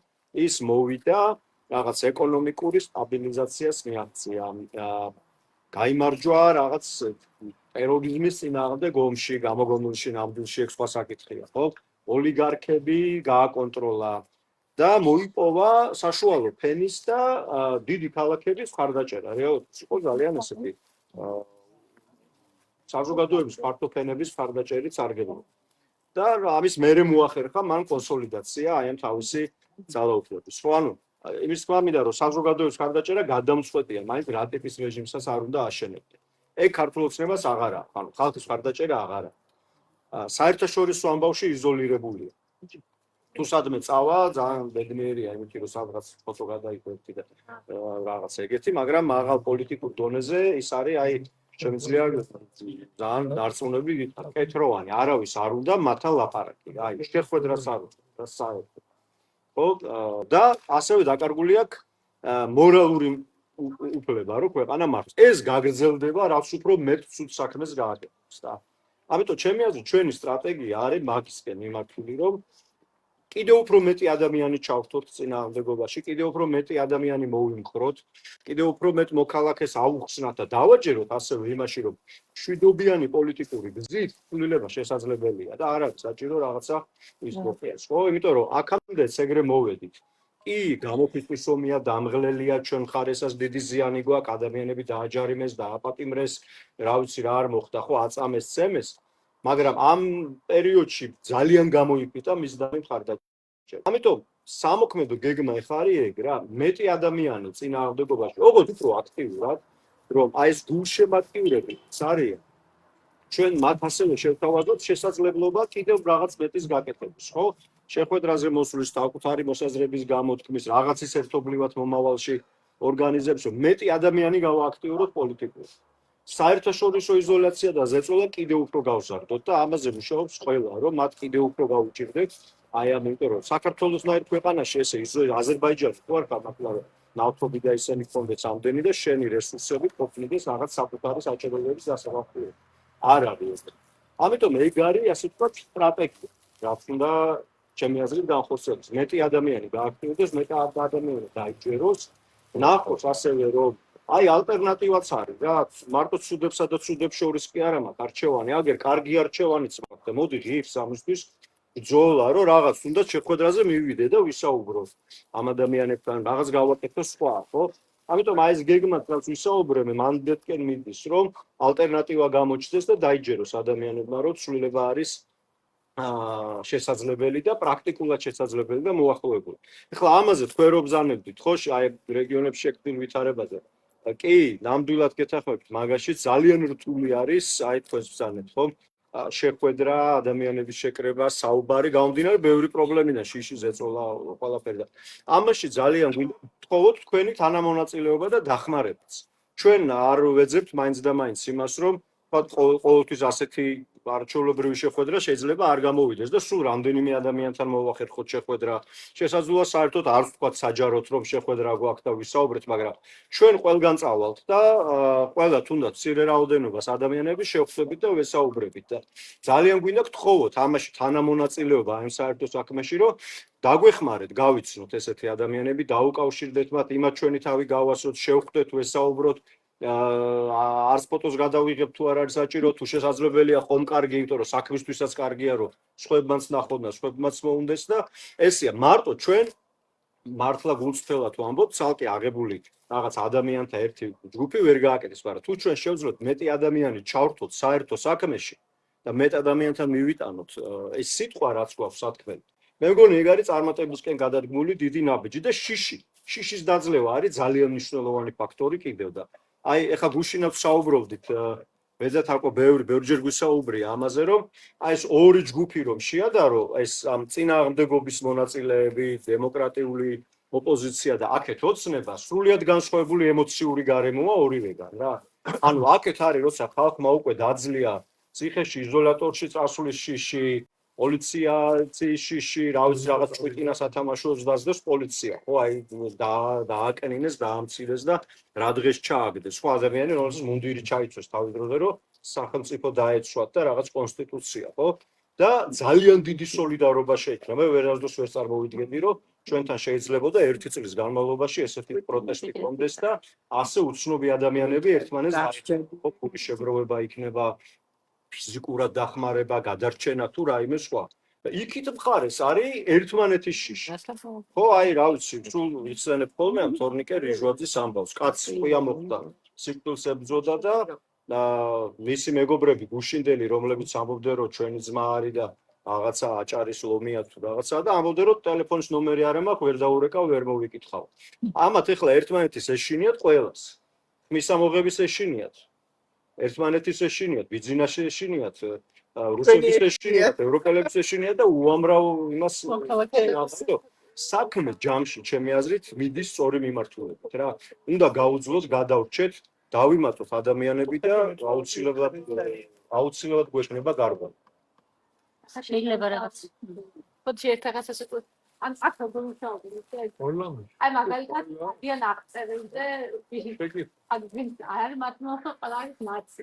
რადგან ჩვენი ოჯახი და ჩვენი მეგობრიც ოჯახი მონიშნავს რომ ჩვენ აცები ვართ და ამასთან სამწუხაროდ და ეს დადიან რომ ანუ თან მე თუ ნახეს რომ იმ ოჯახი და მის აშენ ფარგაჭერს და ნიშნული არ მივიდავრჩენებს ეს თუ მორეკავდა და ესე და აი მე რაც ხალხსაც უნდა გეთახმები ამ ყველაფერს მაგრამ რაღაც პროგრამებს და ვინდობაში და ჩავარდი და გაფიქრდა რომ პარტია შექმნა იმიტომ რომ ამაზე უბრალოდ მოვიგებ და რაოდენობა შეგვიძლია შევხედოთ, ხო, აი, უბრალოდ რომ წარმოვიდგინოთ, საქართველოში დასაქმებულია 1.3 ადამიანი. და აქედან 300,000 აქვს დასაქმებული სახელმწიფო ბიუჯეტით. ხო, ანუ ყველა არ არის დასაქმებული. კი, გასაგებია, კიდევ მე 100,000-ობით პენსიონერია. კიდე არის ცალკე არადასაქმებულები შემწეობებს რო იღებენ. ეს ყველა არის რაღაცნაირად დაკავშირებული, მაგრამ ერთ-ერთი რასაც აკეთებენ ახლა არის ის რომ ამცირებენ საჯარო სამსახურებში ხალხის რაოდენობას და ბევრნაირად ახსნეს ეს რატო აკეთებენ ზოგი ამბობს რომ აი ფული არ ყოფნით და იმიტომ აკეთებენ ამიტომ ზოგი ამბობს რომ ფული კი იგივე რჩება საზეო ბიუჯეტში. უბრალოდ უნდა რომ ხელფასი გაუზარდონ, რომ კიდევ უფრო ერთგულები გაახდინონ. ჯობია ცოტას მიცენ, მაგრამ ერთ-ერთი ახსნა ამისი ისიც არის, რომ ის ხალხი, ვისაც ფულს უხდიან, მათი ნაწილი არ ემორჩილებს. ფაქტია, რომ არ ემორჩილებს, მაგრამ აი ნინო გამოაგდეს სამსახურიდან, იმიტომ რომ რაღაც, ხო? ხელი მოაწერა პეტიციით. ანუ მიუხედავად იმისა, რომ ქონდა კარგი სამსახური, საგარეო საქმეთა სამინისტროდან ყოველდღიურად მეგობარი გამოუშვეს. გამოუშვეს კი არა, უბრალოდ უარი ეს მნიშვნელობას. თვითონ ნაწილი გამოუშვეს და ნაწილი თქვა, რომ კონკურსი აღარ მიიღო მონაწილეობა. რომ არ მინდა სახელმწიფოს ქვეშ ვიმუშაო. გასაგებია რომ აქ უფრო რთულია, ხო? ეხლა ესეთი რაღაც გაკეთება, როცა ერთ-ერთი შემოსავალი არის, რა ვიცი, სასაფლაოზე რო ხარ გაფორმებული რაღაცა დალაგება. მაგრამ საბოლოო ჯამში ეგ ლეგიტიმაციის პრობლემა, აი როცა ხედავენ მათ შორის საჯარო სამსახურებში დასაქმებული ადამიანები, რომ მათ ხარეს არ არის სიმართლე, მამაღლა ვეღარ ლაპარაკობ ესე მარტივად. ანუ მე ბოლოს როდის ნახე ადამიანი, რომელიც ამაყად იყო და მოცნობის მოხრევა, რომ არ მახსოვს. ცხენია, ხო, ესეთი რაღაც. უკვე რა, იმიტომ რომ თუ ხარ ქართული ოცნების მოხრე, შენ ანუ შვიდობის და იმის იქ სუვერენიტეტის მოხრე კი არ ხარ მარტო. როგორც ისინი გიყვებიან, ხარ ძალადობის მოხრე. და აი ხალხის დაჯარიმებით. მეორე არის კიდე ის, რომ იმაზე დაფიქრდით, რომ აი მაგალითად ჩვენ წარმოგვიდგენია ხოლმე, რომ იმათ აქვთ ყველა რესურსი და ჩვენ არანაირი რესურსები არ გვაქვს. სინამდვილეში დაფიქრდით, რამდენ ადამიანს გადაუხადეთ ჩვენ ჯარიმები, ხო? ანუ 1000 ადამიანი რო ავიღოთ და 500-იანი ჯარიმა 5 მილიონია, ხო? ჩვენ მილიონები გვაქვს დახარჯული ერთ წლის განმავლობაში იმისთვის, რომ შევეცინააღმდეგოთ ამ ხელისუფლებას და თუ საჭირო გახდება ამ ფულის შეგროვება ისევ იქნება ხო შესაძლებელი იმისთვის, რომ მე უფრო აქტიურად იმუშაო. რაც შეეხება იმას მართლა მიცავ რომ მეტმა ხალხმა თუ არა, აქ არის ხო ეგრე საიმედოში არის ხო რომ დაამტვრია ეგ აპარატი, ადამიანმა აღარ შემიძლია რომ იძახ და ის როკეტი თუ შეიძლება ხო და კი გასაგებია ხა დინოლაში ჩვენი ახლობლების არიან და შულები აშაყირებენ რომ საფლავის მოვუარეთ ამათი წყალობით და ხარ დარჩეულებია ეუბნებიან და ნუ ხა თქვათ ისიც არ ყოფილა რომ ხა მივიდა ეს ხალხი და თავისუფლებით რაღაც მისცა ანუ გასაგებია რომ ვიღაცები შეიძლება ზულები წავიდნენ ვიღაცებს რაღაც მიჩიკორას სამბოს მანდარი დასახელს ხო ანუ არ ხო დაპირება მომავალში შენ თვითონ შეგეძლება შენი საქმეები შენ თვითონ გადაწყვიტო რომ მაგალითად რა ვიცი საირმის ტყის გასხვისებაზე ბიზნესმენი კი არ გადაწყვეტს გასხვისება თუ არ გასხვისება ბიზნესმენის ახლობელი პარტია კი არ გადაწყვეტს არამედ იქართველობა უნდა გადაწყვეტოს ხალხმაც რას ჩვენ აგერ როკიჩი მუნიციპალიტეტმა მოაჭრა ეზო და გადაიფორმა თავის თავზე და ტუალეტი არის ახლა მუნიციპალური ტუალეტი ჩვენ ძველი ტუალეტი რაც გარეთება ეგეც სიგიჟე გაიგეთ და ვეუბნებით რომ ეს რა არის აგერ აი ღობე არის ისტორიული ასე ჩვენია ჩვენ მეზობლებს უთხრეს რომ ესო ტენდერს გამოგიცხადეთ თუ საკუთარი ეზო იყიდეთ ხო და ოსე ეუბნები ადამიანს რომ შენ თან შეგეძლება რომ ესეთ საკითხებში ჩაერთო ხო რა ვიცი გასაგებია რომ არ ჯერა იმიტომ რომ ამდენჯერ მოატყუეს ამდენჯერ რაღაცა ნახა რომ ვიღაცა ნაპირებით მოდიოდა მაგრამ მეორე დღესვე რა შეგიძლია გააკეთო უსის რომ დაიჭერდეთ დღესვე შეგვიძლია გააკეთოს ის რომ პარტია ქონდეს რომელშიც არის შესაძლებელი რომ დემოკრატიულად აგირჩიონ შეგნით ახლა წარმომადგენელი ახლა ჩვენ ეს დარეგისტრირება მარტო ინტეგრირება რომ გვერდფას რომ ოფიციალურად პარტია ვართ მაგრამ იმისთვის რომ მე დაიწყო ამ შენებლობა ხო რომ მაგალითად იმერეთის რეგიონის პარტიის წარმომადგენელი არსებობის მე ვისაც უნდა რომ თავისთავად გამოცადოს პოლიტიკაში იქ რაღაცა თავისი იდეები წარმოაყენოს მე აირჩიოს ხალხმა ან არ აირჩიოს მე გააკეთოს რაღაცა ხო რა ვიცი მაგალითად ლაბორატორია გააკეთოს ერთ-ერთი პოლიტიკოსი ადრე მეუბნებოდა რომ შემოდიო ჩვენთან ახლა პარტიას ვაარსებთ და მოიხარი რომ შემოვალმეთ იმ შემთხვევაში თუ ჯერ გააკეთებ საქმეს და მე ილაპარაკებ ხოლმე და არა ჯერ ილაპარაკებ და მე გააკეთებ საქმეს იმიტომ რომ აი მაგალითად შენ რო პირდები ხებს რომ მე რაღაცა კანონ პროექტებს შემუშავებ თუ ამირჩევ ეგ იყოს აპარია რომ ია მაჩვენე რა ისი შემუშავება და მე რა გიჩვენ ან შენ თუ შეგიძლია დაიცვა ვიღაც სუფლება დღეს კი ბატონო და მე მეცოდინება რომ ხალხს დაიცავ და შეგიძლია რომ დაიცვა ხალხს და შეგიძლია მაგრამ თუ იტყვი რომ აი მე არა ის ხო იბრძოლებენ ჩემ მაგივრად ხო არ გამოვა აი ნუ როგორ უნდა გახდეს ქუთაისი ინოვაციის ცენტრი და ქუთაისში საინტერესო უნდა იყოს სწორედ ახლა პრობლემა ის კი არ არის გავი გარეშეც მიგდო მე ეს საზღვარგარეთ ხო ეგ არის ამ საკოლოგრეულება რასწორად ჩვენ გარშევი როკიჩი ეგ არის ახალგაზრდების ავიდო პირაპირ ირლანდიაში წავიდე ის საერთოდ არ გავლია რა ხო და ისე მიწვია ადრე ჩადიოდა და ეხლა ეგ გავაჩერჩი ელოშ ტიპის გეოლოგია ის გაღმობიან საერთოდ ეგ საერთოდ ეგ საინტერესოა ის ხოთა როცა არც კინოთეატრია რაც ისე რაღაცა ელბიტო ერთი შედეგაკეთებული კლუბია თუ ნორმალური სკოლა არა ისაც ბავშვს მიიღო თუ უნივერსიტეტში ძალდიერებიან თუ სამსახური არ გაქვს თუ შენ შენ პოლიციის თანაშრომლებს აღარ გაიწარნენ და შენ პოლიცია გერია რაღაცა როცა მერს გოცაფია რა არა მივაბავ შეკითხვას ბატონ სიმონ უკავშირდება ფიქმართველობა თქვენი ეგ არის ხო ანუ თვითმართველობა თომეს რა არასდროს არ ქონია და რა თქმა უნდა თვითმართველობა ექნება სახელმწიფო ყოველთვის პულის არა მაგრამ რეგიონს მუნიციპალიტეტს ანუ თვითმართველობა აზრი არ იქნება სკოლაში იგივე მაგალითად სკოლაში თვითმართველობა სამეურვესაც საბჭოა დაждდა ბიუჯეტი შეადგინა ყველაფერი წინასწარ იყო გადაწყვეტილი სადაც ავიდო და ეს პული თუ სახელმწიფო გადაწყვეტა ხელფასინაფრელა იქნება იგი რაღაცა მან ელექტროკომპანია თუ რაღაცა ენერგოპროექტი გადაწყვეტა რამდენი ფული უნდა დაიხარჯოს მაშინ ენში გათხოვებაში და დამთავრდა რა რა ბიუჯეტი არა ბიუჯეტი არა შესაძლოა თვითმართველობის აზრი არა გადაწყვეტილება ვერ იყო გიორგია საფრთხელი თვითმართველობის სპეციალისტი აი როცა მუშაობდი წინასწარ რაღაცა ერთ-ერთი ისეთი დღე იყო რომ შენ ანუ უფლებების გადაცემასთან ერთად ფულის უნდა გაყავი ფულს ვერ განახორციელებო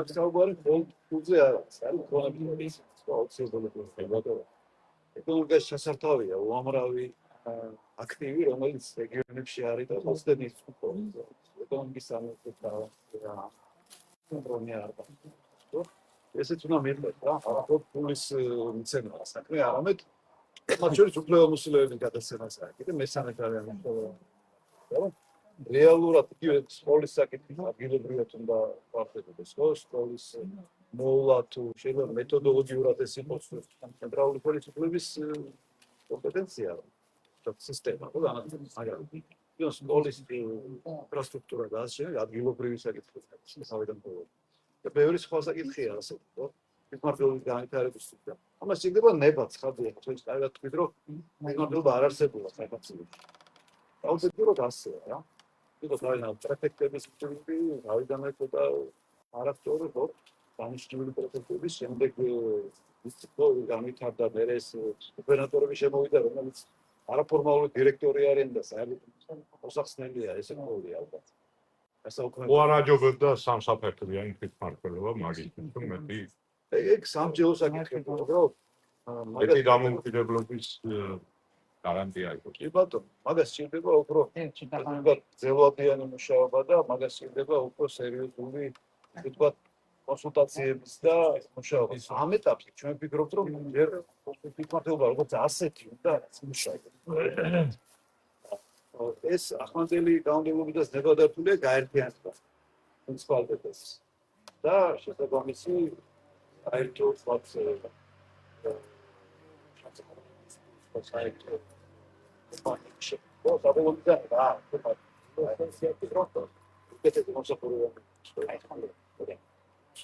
ამიტომ ეგ არის ცოტა ხალხშევო საკითხი სამხარეო დონეზე რა შეიძლება გაკეთდეს და საერთოდ ტერიტორიული მოწყობის საკითხით სამჯერო საკითხი არსებულ სიტუაციაში ჩვენ ვფიქრობთ რომ ჯერ ამ ფარგლებში რაც გვაქვს ინფორმატიულობა უნდა გქონდეს შემდეგ უნდა გაიშალოს მუშაობა მეტად რომ რეგიონალიზაცია როგორ უნდა მოხდეს ცნება გაჩნდეს უნდა ხო კანონში რეგიონის ძალას და ეს არის ყოველდღიური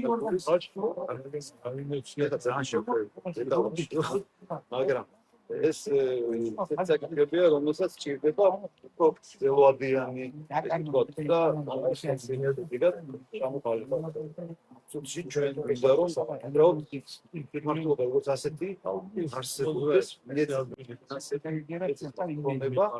არსებულ გარებში ესა როკიჩი ვაკეთებ როგორ ვითარდება და როცა ეს გამოყოფა გაიწვა პირველ წელს მახსოვს იმდენი იჭმეს რომ ვერაფერზე არ შეთანხმდნენ და ბოლოს ვარი გააკეთეს და ანახეს მეორე წელს არქი მესამე წელს სკოლის თუ ბაღის რაღაცა ანუ თავიდან ხო რთულია რა ეს არის, მაგრამ ფული სანამ არ არსებობს.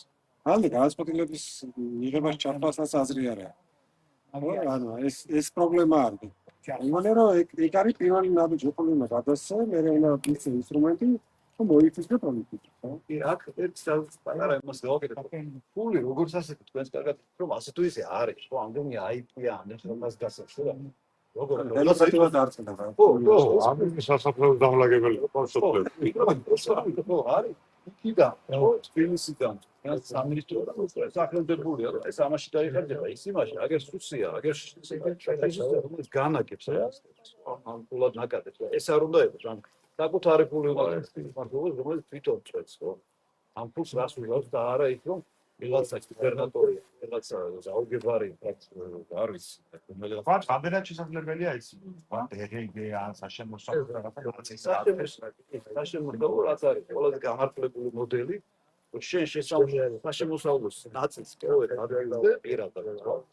იმიტომ რომ ეს არის შენ მოგემსახურება ის სპალდეზე ის ნაწილი ცენტრაშემოსავლო დარჩეს ასე საბოლოო ჯამში ასე და ერთ პოლიტიკური საკითხს გაუსვათ საკითხთან დაკავშირებით მნიშვნელობს გადმოვალმალევე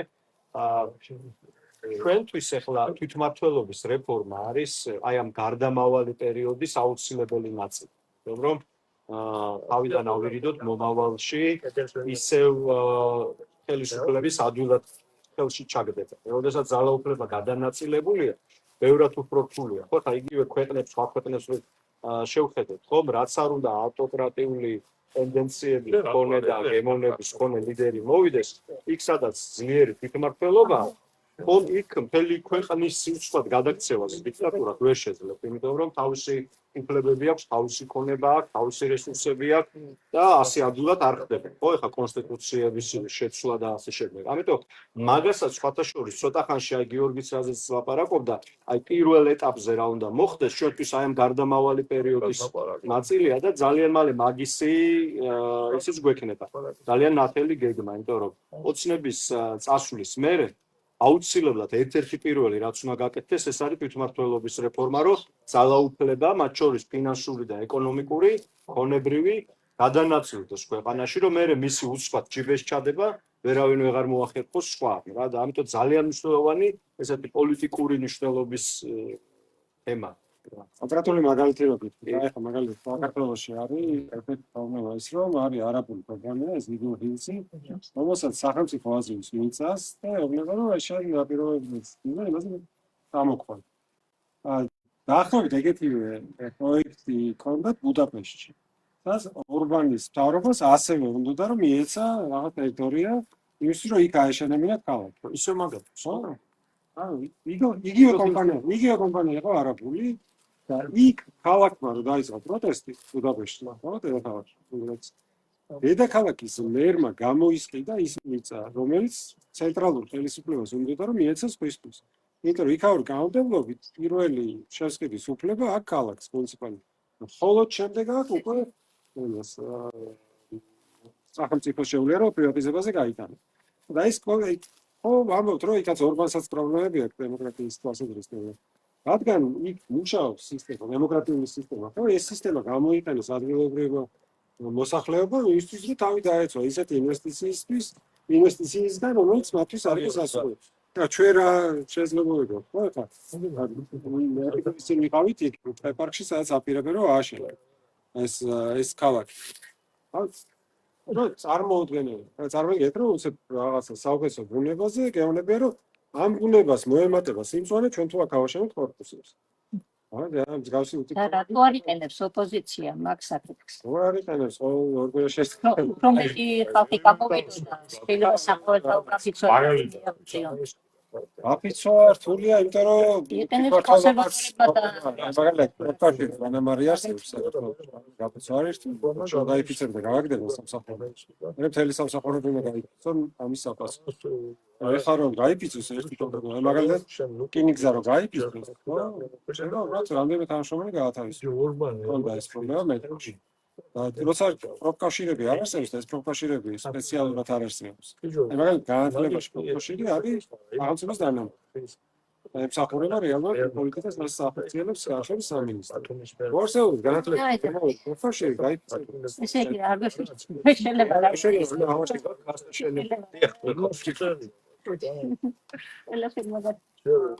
მიუხედავად იმისა, რომ მიშკომ ასე დაიწყო, რომ ტომებელზე ვარ და შეხვედრებენ ამ ყოფილოს თუ აკებენო.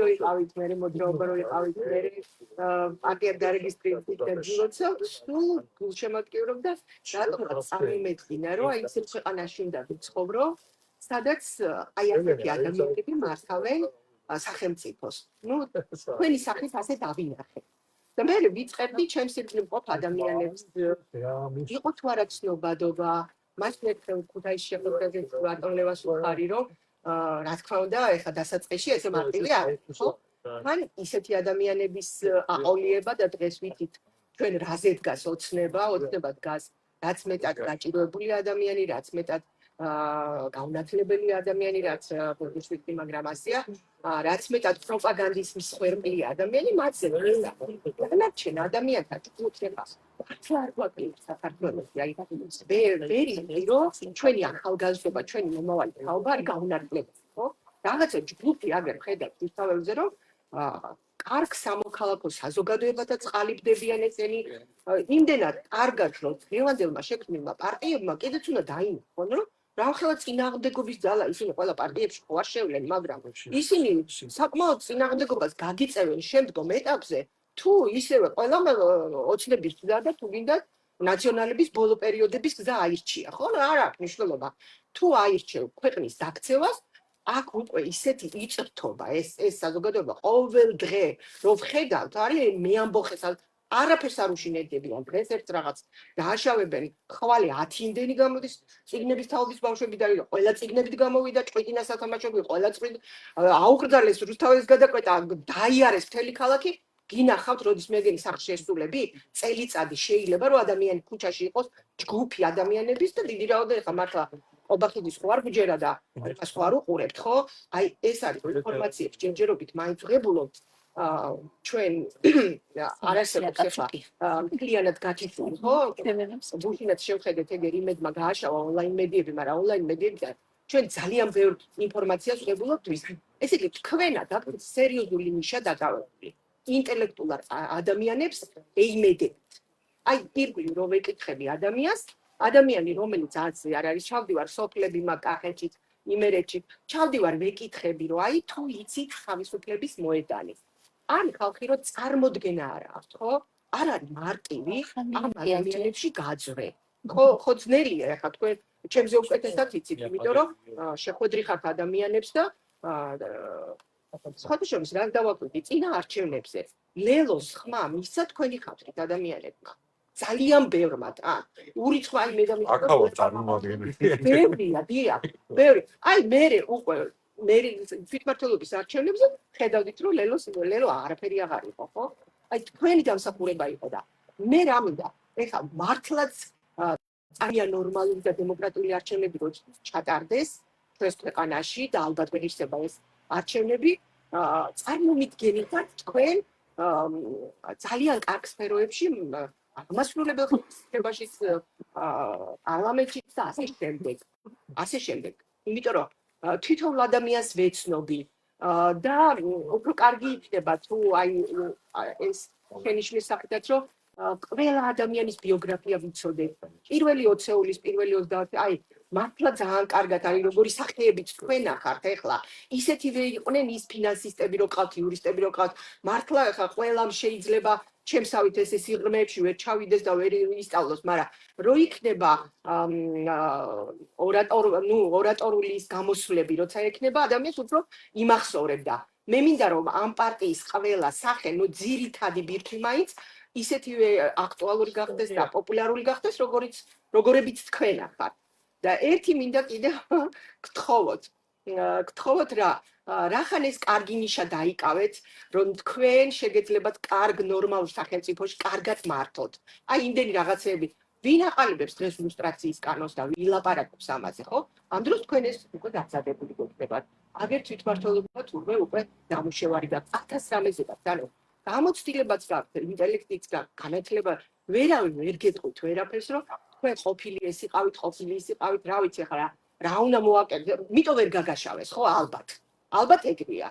ან და რო იძახიან ახლა ძალიან ბევრი მისვათ შეკითხვას, რომ აი რატო ახალი არ მოდის, რატო ახალი არ იკრიბება ახალგაზრდებზია ლაპარაკი, რომ მე ამბობხი ახალგაზრდებზე, არა თქვენსავით დადინჯებული და უკვე 40 წელს გადაცილებული ადამიანი მაინც სხვა არის და ახლა 30 წლის ადამიანები პარტიის შექმნას გადაწყვეტავს, კიდე სხვა არის, ხო? ესე იგი ეს რაღაც მუხტი მაინც აკლია იმ კუთხით, რომ აი ამ პროცესებში უფრო აქტიურად გამოიყურებოდეს თქვენი პარტია.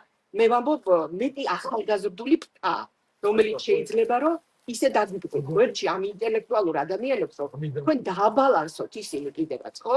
იმიტომ რომ თქვენ უკვე საკმაოდ დიდი გამოცდილება გაქვთ, რომ მათ შეცდომები არ დაუშვან და მათ ცალკე რო გააკეთონ, შეიძლება იმდენად გაუფასურდეს და იმათაც ძალიან მარტივად გააშავონ.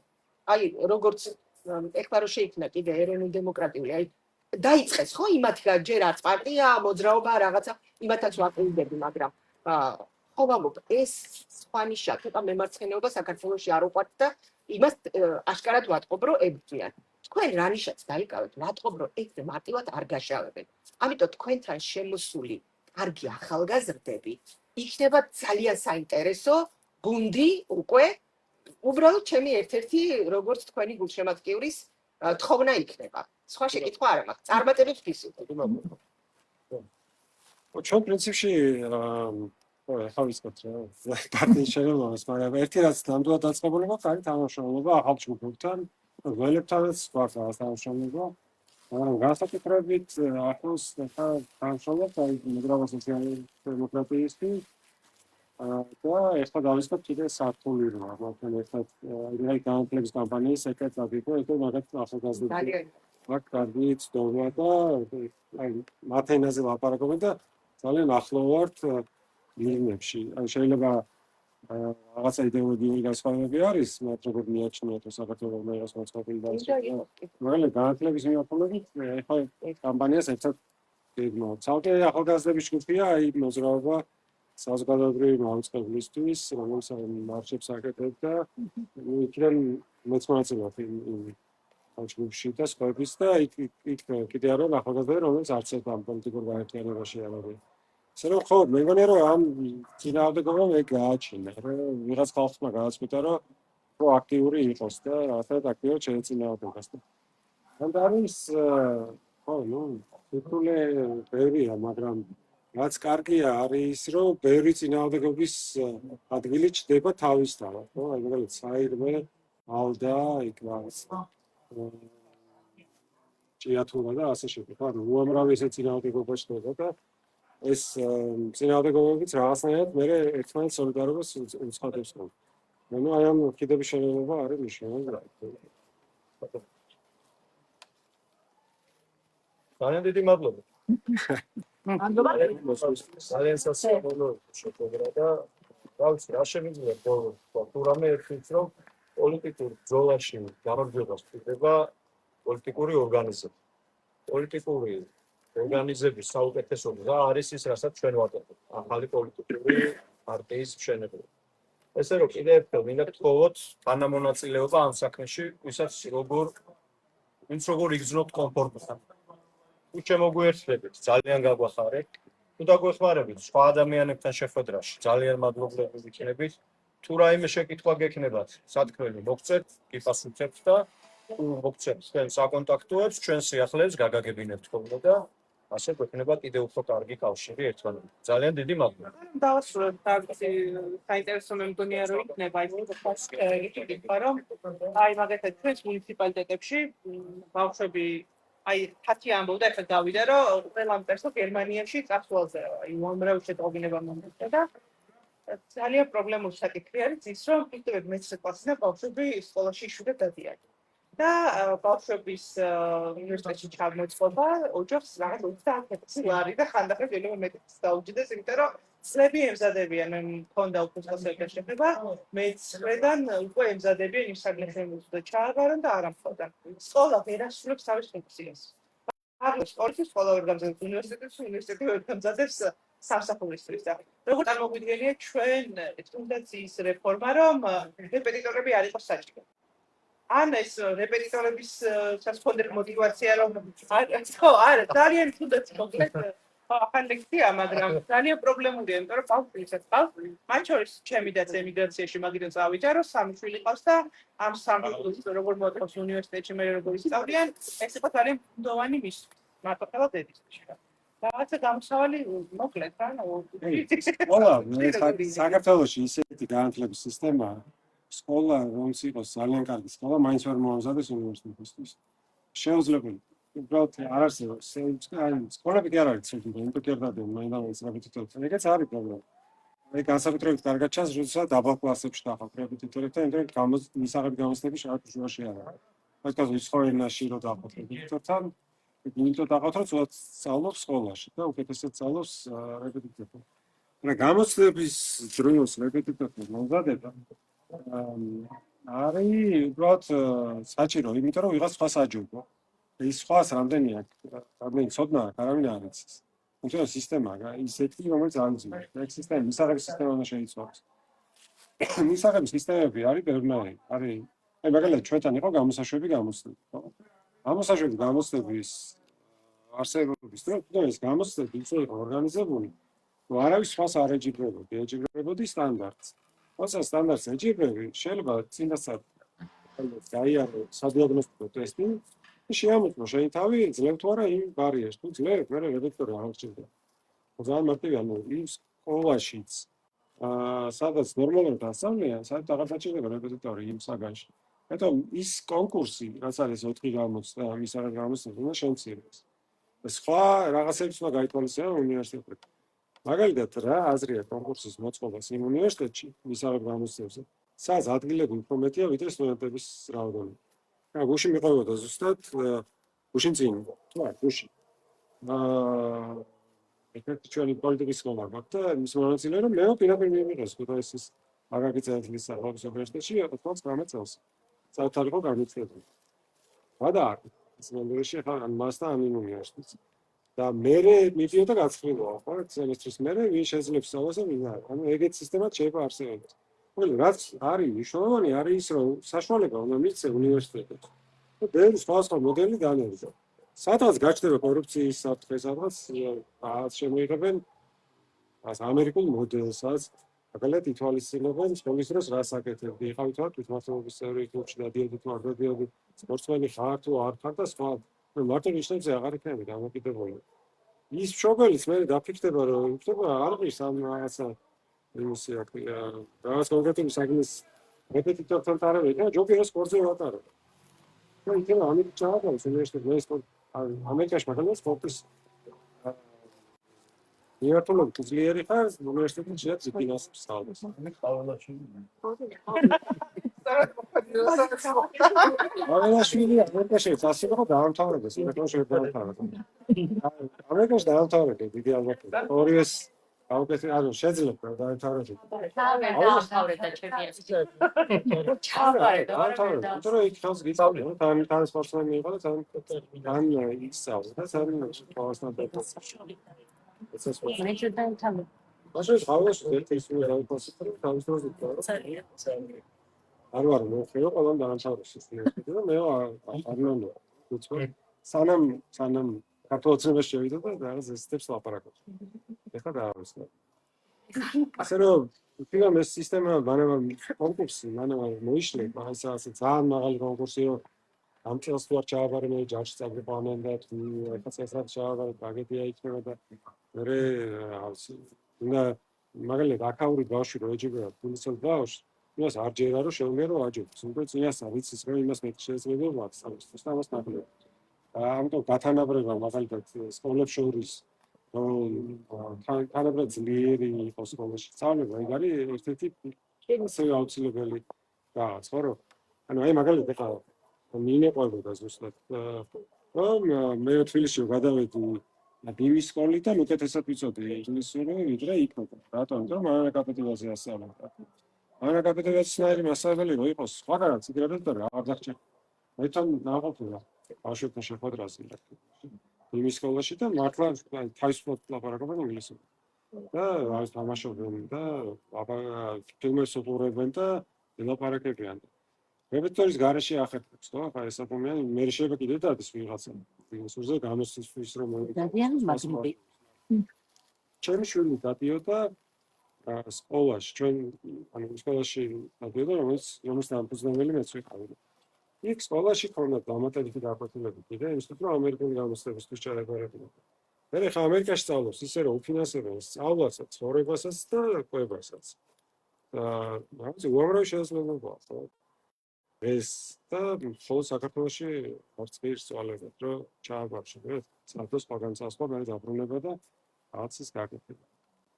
ეს მეგონია რომ ეხა ბევრად მეტი შესაძლებლობა აქვს ადამიანებს და ეს სისტემა, რომელიც 20 წლის წინ არის შემოღებული, ხო, ეს ერთიანიანი გამოცდების სისტემა ეს შეიძლება სადღაც იმიტომ რომ 20 წლის წინანდელ პრობლემებისთვის იყო ის კარგი გამოსავალი. ეს სხვა პრობლემაა. ბევრ ამაში ეგრე. 2005 წელს მარტივად რომ აგიხსნათ განსხვავება დღევანდელ და მასის შორის. 2005 წელს უნივერსიტეტმა მიიღო 18000 სტუდენტი და შარშან მიიღო 31000. იგივე სისტემით მიიღებთ როგორც მაშინდა, რა აზრია. კონკურსი არ არის და ხელოვნურად ვაწავთ. რო ხალხი გავიდეს მე რეპეტიტორად. და ეს თქვენ წარმოგიდგენთ მე-12 კლასს რო გავუქმებთ. მე-11 და მე-12 რო დაამთავრებს ერთად. ერთად რო დაამთავრებს მე-11 და მე-12 40000 ადამიანი. და 31000 ადგილი რო აღარ დახვდება, დახვდება ნაკლები არ. მე ნახეთ თქვენ რეპეტიტორებზე მოთხოვნა როგორ გაიზრდება და რა ამბავი იქნება კარგი რეპეტიტორის დასაქმება. ტონი მანდაც ცვლილებები შეხვდა რეპეტიტორობა არ შეიძლება. შეიძლება. ეს რაც აჯარ სამსახურშია, არის იმუშაოს სხვაგან ნებართვის გარეშე და ამაზე ათქმა დავი რომ ნებართვა ჭირდება თუ არა რეპეტიტორებისთვის. ეროვნულად ჭირდება, რა ისე რაასა. დირექტორებს გაკეთებია შარგებლები. თუ რეპეტიტორად ცენტრში იმუშაოთ, მაშინ ჭირდება ნებართვა. კერძოდ ამზადებს დიდი მადლობა. მადლობა ფრენდ. და ფოტოსურვილით და ფაივანზე